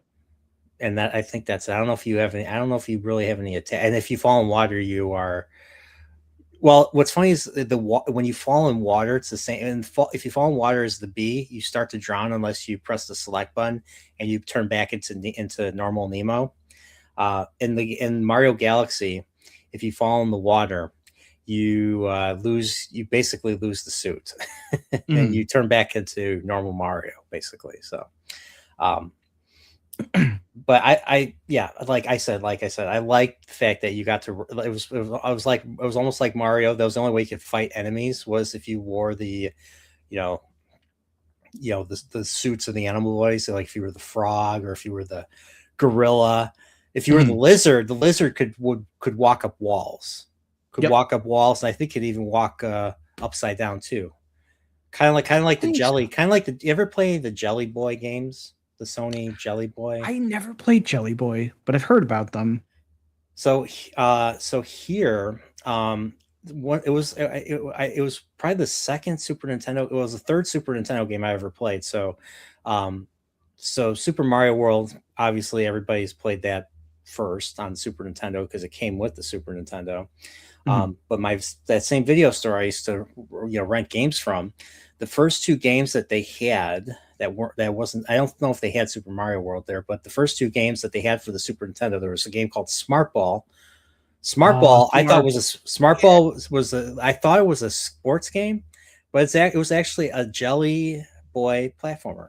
Or they I love that or in game, that by the game way. Jerry, but it's in the they call it's actually Jerry Boy, Yep, and Jerry they Boy. yeah. So the character's name is Jerry, but I didn't realize it. But Jerry is basically Jelly. Mhm. You basically play a prince who is betrayed by his twin brother, who wants the princess. Basically, it's a Yep. typical game. They got rid of the American version. Smart Ball got rid of all the story cutscenes Yep. and you just played it and you didn't really know what the context was. You're this jelly ball, just like crawling through the stage. You could go up walls, you can go up ceilings, you could shift, you could turn into like something sharp so that you could kill enemies, or you could extend vertically, you could extend horizontally, or you could extend vertically, Mhm. or I think what was another mechanic. The smart ball. You could suck in a ball and you could shoot it at things, Yep. and the ball would come out of like a plant. Mhm. So I don't know if that was like Mario inspired or something, but I wouldn't be surprised because years later Yoshi's Island used a kind of a similar mechanic with throwing the eggs, almost. Yeah. Except in that one, you had the crosshair obviously, and then obviously it wasn't just like a ball toss. It was like it was like a line drive. You're throwing a Yeah, and line. you could You're throwing adjust a the trajectory in yeah, Yoshi. yeah. So I mean, I miss. What's funny is I really wish they would I mean, it's Sony before the PlayStation. I'm surprised they've never re-released them on anything. That's the game that I think GOG get should try to preserve. It's funny that you should mention Jerry Boy or Smart Ball. Did you know, and I'll have to find this again, there was a completed prototype of a sequel that never released. And it's actually really good. There's different characters that you can play as instead of just Jerry. I'll have to find it again because I remember having the prototype, like a ROM of it, years ago, and I never finished the game. But it does exist. Like it was leaked a couple of years back. Never released. I don't know why they never chose to release it. Like maybe they just didn't want to pay for licensing or something, but it's Mm-hmm. basically functionally complete. Okay, all right.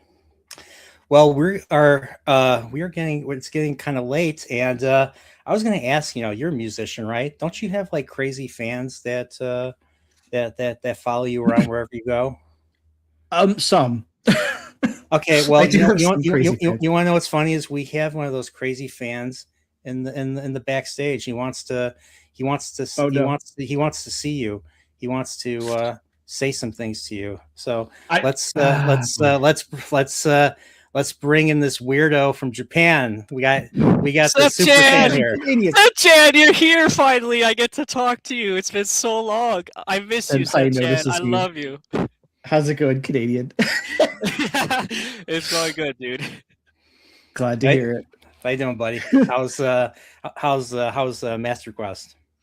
Oh, I underestimated it again. Like some of those dungeons, the puzzles are just they're obviously a little bit more difficult than the original game. So I'm like running around like, what am I missing here? And then it's like, oh, you need to shoot this target that's like inside the water with your bow, and then you could continue forward. I'm like, oh, and they want you to check like every angle of these dungeons. It's a bit tricky, but yeah, it's been fun. So I have to. I'm gonna have to play this. I'm gonna have to play that again. I got to beat it. I have to actually challenge myself in that regard.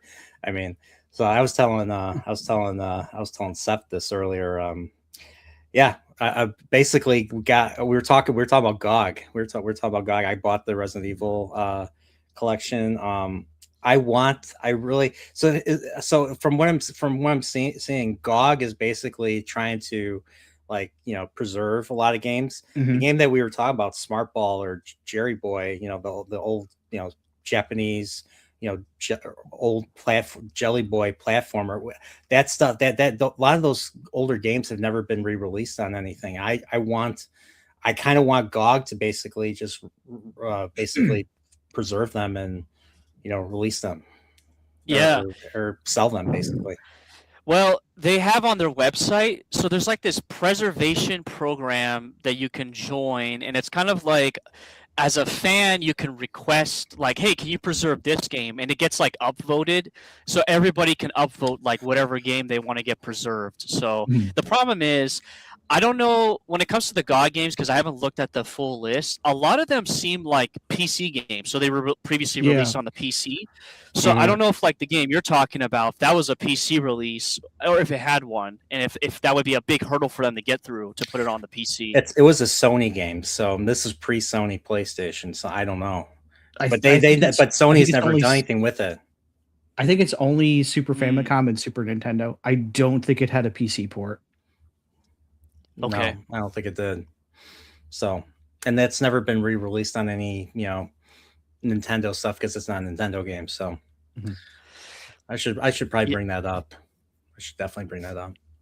Yeah, So, so that might be a massive hurdle to go through because it seems like I said, with the GOG games, one of the easier hurdles was that a lot of them were PC releases already. So, like Resident Mhm. Evil, those games were the first three were on PC as well as like Dino Crisis. So I guess they were Mhm. able to get that done. And then obviously the Tomb Raider games. But these are just like off the top of my head that I remember. All the Trails games were on Mhm. PC originally too. So. I would have to go and look at their list and see like which one was like a random console exclusive. But it's a great website to buy games from, and I always try to get people to go there to buy at least the obscure games because you guys know that Resident Evil was only like the first three were only on GOG, and then finally Steam put them on Yep. there as well as Dino Crisis. So Mhm. I just keep telling people like go to GOG instead because you actually own those games. They don't have the DRM attached to them like Steam does, which doesn't make any sense. So, what does DRM Yeah. yeah, mean? digital rights Digital rights management, I management. think. Yeah, Oh, okay. Yeah. All right. There, That makes sense. there's another reason why you should get the GOG versions over the Steam versions of the Resident Evil trilogy, because Capcom, I don't know why they did this, but they also decided to put in their own like baked in DRM in the Steam versions. Like I think it's called Enigma or something like that they're using, and oh no. people are really not happy about this because I think Oh, it's like an anti cheat or something like that. Because I don't know why, but lately Capcom's been cracking down on like mods for Resident Evil games, so hmm. Mm. people are pissed to say the least.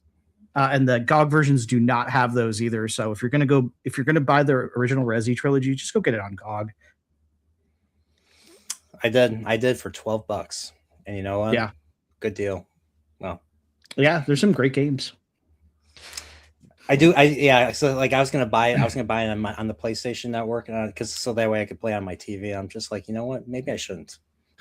Maybe I shouldn't. Maybe I'll play it here on my computer. So, but yeah, it's I figure, got a few more minutes. I was just curious, so how did you two meet? I have to ask, how did you two? AC was my connection to you. AC. It was a cool afternoon on the west coast of the United States, and I saw him off in the distance. I said, "Wow, what a handsome looking fellow over there!"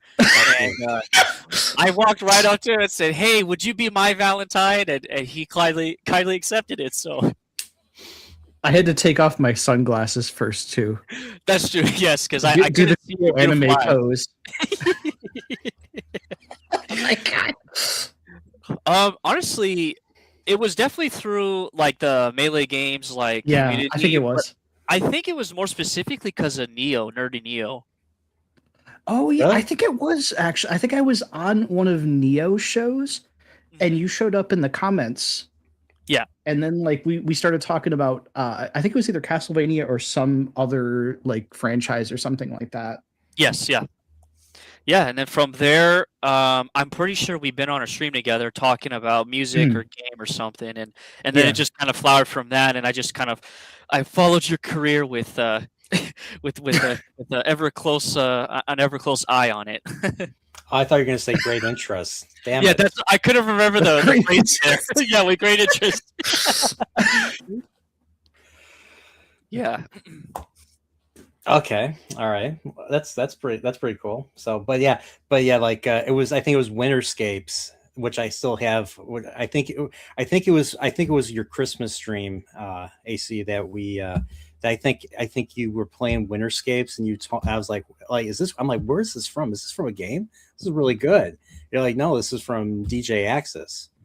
And I was like, who's DJ Axis? He's like, my one true love. I was gonna say, I'm surprised he didn't say it's from Seth Chan and not DJ Axis. Well, hold on a second.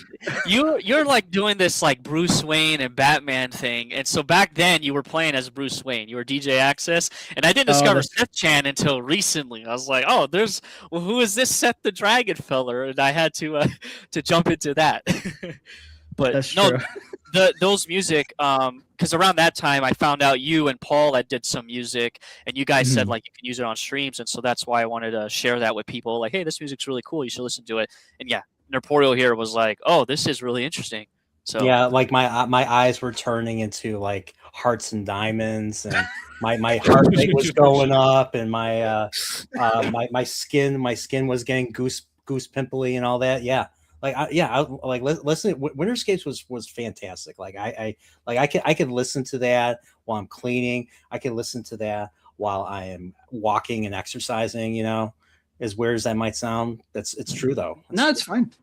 That song is actually a lot older than you might realize too, because this isn't the case for all of my original music, but a large portion of it used to be how can I explain this? So it's like old digital music formats on the PC. Like this is where I got my start in making music. It wasn't from using stuff like FL Studio like I use now, like making digital music, like proper digital music. I used to use old programs that are called trackers. And the way trackers work is you would basically upload digital samples, however you could. Whether they would be from like an old keyboard or like from wherever. And they were very, very limited in what you could do. Like the first one I used back in 94, I think was called Mod Edit. And you could only do 4-channel songs. So it was basically kind of like even more limited than the original NES's sound chip. But the other side of it was you only had 4 channels, but those channels were truly digital. So you weren't limited to like square waves or triangle waves or anything like that. You could upload any sound you wanted in those 4 channels. And I think you could upload as many samples as you liked, or there might have been a limit. But after that, I switched to another program called Impulse Tracker, and that was where I composed a lot of the stuff that's like went on to become my discography. Like when I transferred it over to FL Studio. But Winterscapes was one that I think I actually have the original Impulse Tracker version on my music channel. So if you ever wanted to hear what that sounded like before I basically rewrote the song in like a like a modern form that's not using like a tracker software, like once I switched over to FL Studio and basically rewrote it digitally, used like more modern techniques for it. So it's ancient. It's positively ancient. But I'm just glad you like it. Nice. It's my type. It's my type of music, and AC knows how very particular I am when it comes to soundtracks. Right, AC? Yes, yes. Yeah. They leave a big AC's been fight. trying to tell me to listen to the Resident Evil Requiem soundtrack and the Mario Kart World soundtrack. And well, the Resident Evil Requiem soundtrack was just I tried. I gave AC the benefit of the doubt. I tried, and it was too grating. It got to the point where I felt like I couldn't really concentrate on my because I was at work, and I needed something. I need something to I don't know, soothe something to kind of I don't know to align myself with, and I just couldn't align with that soundtrack. So yeah, and we have a certain drunken poet, Dempsey, another musician. Dempsey. Yes, I don't know if you two know each other, but I know Dempsey. You know Dempsey. We've been on shows together. Oh, have you? Oh, really? Yeah. Who show? I know Dempsey. Who shows? Oh, I think it was. Oh, geez, was it Ryan Roger Athay's show? You were on his. I didn't know you knew I him think too. it was on his show. Yeah. Okay, I haven't talked to him in a while. English chap.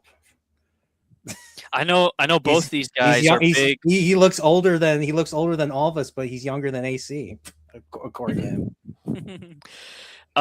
I know both these guys are big Castlevania 3 fans, both here in the chat, and you. Castlevania 3 is probably my favorite NES game.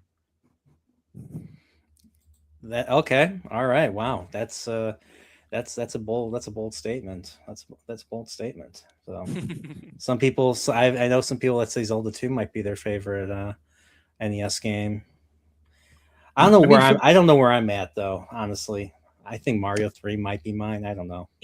For the longest time, Mario 3 was, and I even have stories about Mario 3 that I kind of skipped over. I don't know if you still want to hear them or if you want me to save them for next time or something. Sure. So I was absolutely obsessed with Mario 3 when I was younger. Like as soon as I found out that Mario 3 existed, I had to have it. I absolutely had to have it. And I don't know how they got away with this. They probably didn't, but there was a video store, there was a rental store that was renting out Japanese copies with an adapter cartridge, literally like scotch taped to the Famicom cartridge. And they were renting it out a week before the actual game came out. And I actually played that version first. So I actually got to experience the Japanese version of Super Mario 3 before the American version. And it was interesting. I'm curious how different the Famicom version of Mario 3 is. It's not that much different, but like there are some differences, specifically with the shoe Goombas. Like Karibo shoe, yeah. The Karibo shoe enemy. I know there's some weird thing that happens in the Japanese one, and I think there's like some coloration differences between enemies, and it's very minor. Like there's very, very minor changes between the two versions, but yeah, that was the one I played first, and it was over like winter break too.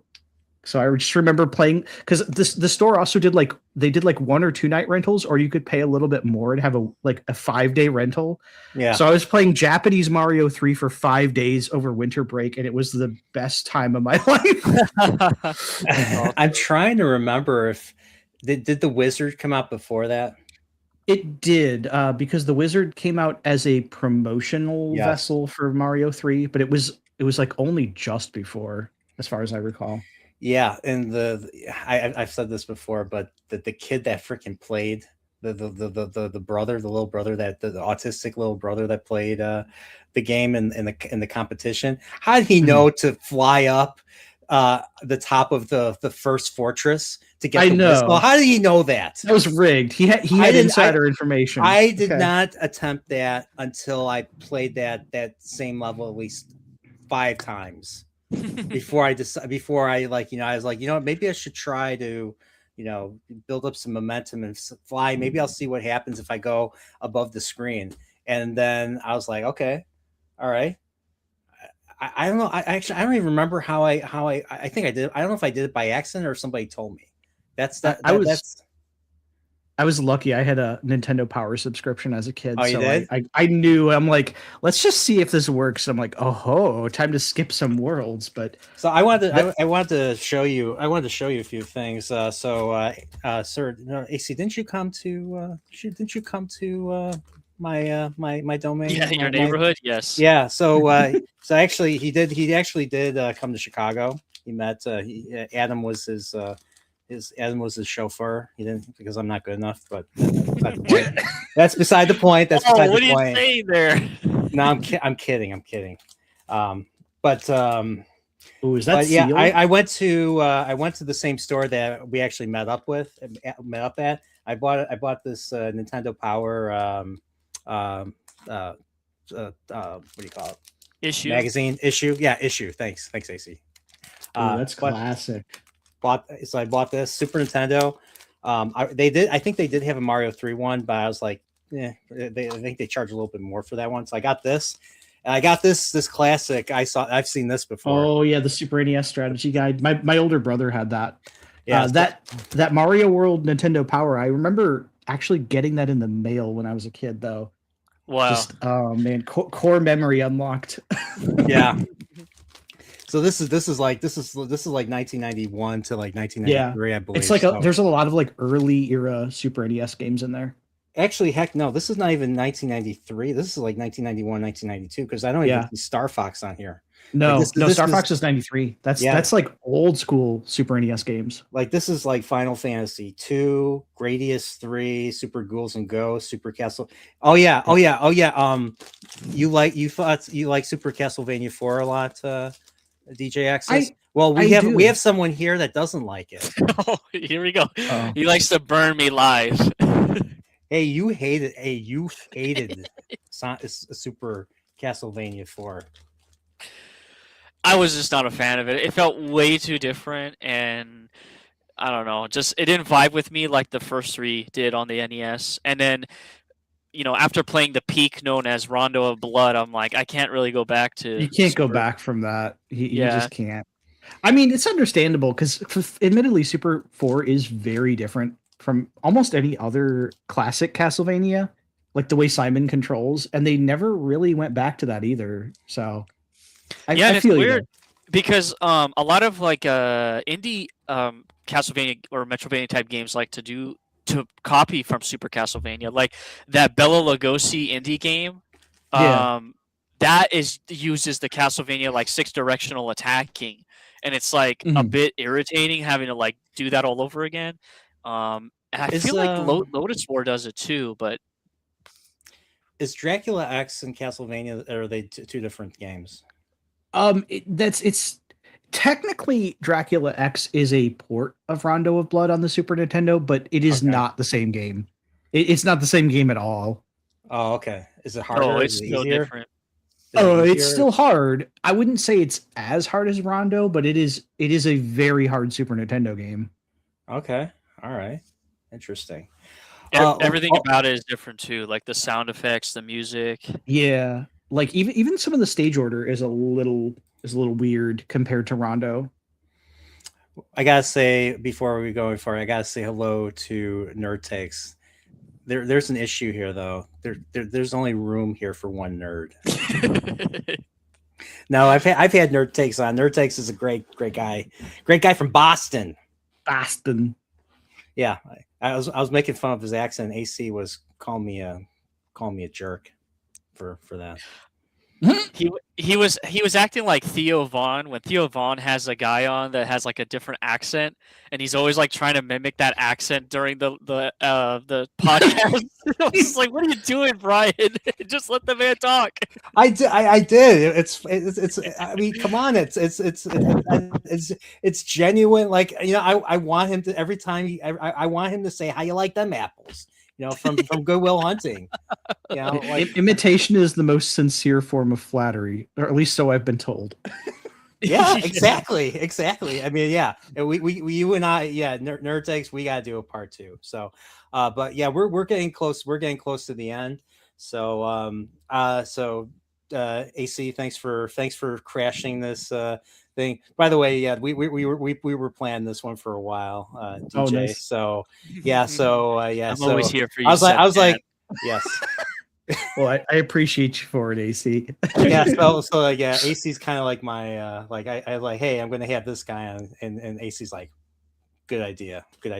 So I get like a stamp of approval from him. So Nice. So I forget, was this your idea or was this my idea for you to crash? I think it was your idea. It was my idea. It was definitely mine. I wanted to do it so badly. Okay. Yeah, you know how strict I am about that. I'm not very strict at all, apparently. So, but yeah, so DJ, thanks for doing this. Hey, no problem. But the thing is, there has to be a part 2 because everything has to have a sequel. So, DJ, I just have to tell you something. Yeah, I am not your father. I'm not your father's brother's girlfriend's former roommate. Oh no, my life is a lie. Leave it. So the only way to resolve this is part 2. Yeah. Got to end it on a cliffhanger now. Because we know how conflicted DJ Axis is. The only way to resolve that, to resolve his emotional arc, is in the next episode. I need my redemption arc. Actually, no. Part 2 is actually, and then the thing is the middle chapter, because everything has to be a trilogy now. Middle chapter. Oh, you're is right. Gonna be even darker. So who knows what things are gonna unfold. What will be revealed? Tune in next time. Well, we'll find out that AC is not who he says he is. No, I'm kidding. I've met AC. He's a good guy. So, but yeah. AC, since you're here, you have anything you want to promote first? Just hopefully next week continue Ocarina of Time Master Quest stream, and hopefully that will take some time. But if I get it done relatively quick, we're gonna go on to Resident Evil 3 because that's like the next Resident Evil game I want to play. It's my favorite classic Resident Evil, by the way. Oh, is it? Okay. Yes. Well, I kind of want to play it too. I already said I'm playing Code Veronica. I'm about halfway. Awful. Nice. Awful voice acting. So awful, it's good. It's so awful, it's good. That's kind of like a thing with classic RE, though. I miss RE being really cheesy. I mean, I unironically love Resident Evil 5. Alfred Ashford, whoever his voice actor is, should win like a freaking award. Oh my god. Alexia, we're gonna go. I can't even do it. It's so, you have to listen. I can't even replicate it. It's so. I can't wait to hear it. Yo, you're gonna love it. So, all right. So, but yeah, AC. I think you and I are gonna do something pretty soon, aren't we? Maybe? Yes, hopefully, yes. So we gotta wait for a certain movie to release out here, and then we can talk about that movie. I forgot to ask. Did you see the movie DJ Access without spoiling it for AC? Because you didn't see it yet. Which movie? The Super Mario Galaxy movie. No, but I will say the wife really wants to watch it with me. She's already seen it, so I have not seen it yet. Don't worry, I won't. I'm gonna say this: you played Mario. You played Mario 3. You've played the games. Mm-hmm. You're gonna love it. It was made. There's a lot. It was made for people. It was made for old farts like you and me.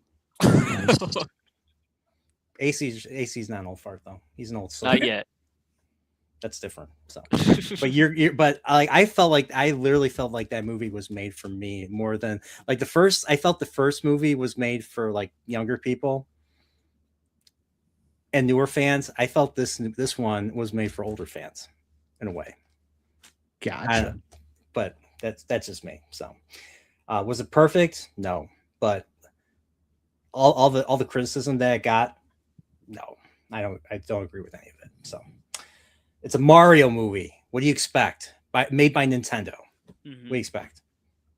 People are too cynical nowadays. It's a celebration. Anyway. It's a celebration of the video games. Yeah. Basically. Yeah, exactly. And that's all I care about. I don't need it to be Brothers Grimm. I don't need it to be Shakespeare. This is not The Lion King. This is not The Great Mouse Detective. This is not Little Mermaid. Oh, that's a good movie though. Which one? Great Mouse Detective. I mean, Lion King's good yes. too. But the fact that you would drop like Great Mouse Detective in the same sentence, I'm like, thank you. Because I was thinking, I was thinking about it, and I actually watched some clips because it's been years since I've seen that one. It's basically animated Sherlock Holmes, Sir Arthur Conan Doyle. So yeah, it's really good. It is a good movie. The late great Vincent Price. Oh, my second favorite villain voice, second only to Tim Curry. Oh yeah, well Tim Curry's him and Tim Curry, like it was Vincent Price that does the evil voice in Thriller. It is, yeah. That was him. Yeah, that was Vincent Price because he knew what was his name. Quincy was it Quincy Jones was the producer. Quincy Jones, Thriller. Yeah, so he knew Quincy Jones. Quincy Jones brought him in to do that. Darkness crawls across the land. The midnight hour is close at hand. Okay, I'm not gonna do it. Oh my goodness. But you know what I mean. So, but yeah, great. Yeah, Vincent Price, like just like anything he's in, just he elevates it, in my opinion. Facts. But yes. So DJ, anything you want to promote? Anything you're gonna do? I know you stream quite a bit, and you're playing a lot of stuff, and. I don't think I have anything like special coming up. It's just, I'm just going to be streaming, over on Twitch. The thing is though, I actually am streaming to YouTube again too. So if you want to watch the streams and you aren't a fan of Twitch, you can actually check them out on my YouTube channel. So I do multi-streams. That's pretty much it. It's the only thing that's going on. Usually Monday, Wednesday, Friday are like my own streams. And then I'm also on the weekends with the company boys. Insidious Bliss was here earlier, and I'm on with Paul as well. We strictly play like co-op games on the weekend. So that's what I got going on. All right. Well, cool. Well, thanks for sharing that. Thanks for doing this. Everybody, my pleasure.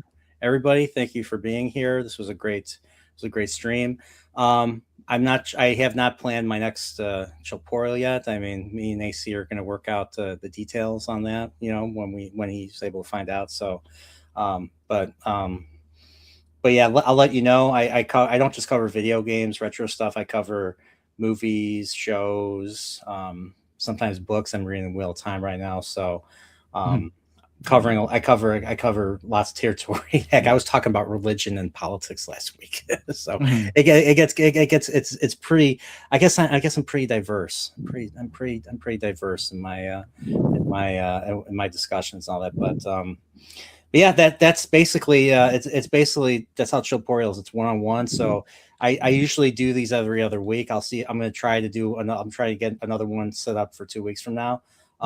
This is like the 105th one. And by the way, I want to thank Dread Roberts, Kyle, for making this thumbnail. DJ, I know you liked the thumbnail quite a bit. It was really, my friend just basically used Grok and he took the box art of Dream Master and he basically created what I asked him to create. And it was perfect. It was exactly what I wanted it to be. So yeah, it looked good. So, all right. But yeah, everybody, so yeah, once again, Zombie Main, Dempsey, Insidious Bliss. Once again, thank you for the gifted memberships. I really appreciate that. Salty for the $2 super sticker, and of course, first timers, Rapid Kirby 3K. Thank you for being here. Thanks for sharing. Thanks for sharing everything. Nerd Takes, Nerdy Neo. What else was here?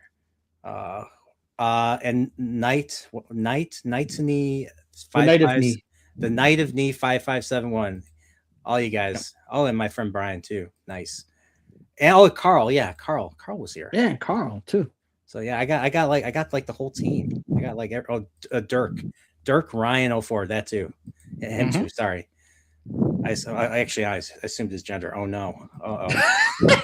So, all right. Game Okay. over. I think I better get off before I embarrass Gonna get myself canceled more. now. So exactly. So, all right, guys. All right. So be on the lookout for part 2. DJ Access will return, like James Bond, but he won't die. That's the thing, and he won't be Daniel Craig. So, all right, guys. Everybody, take care. Stay safe. Stay nerporial.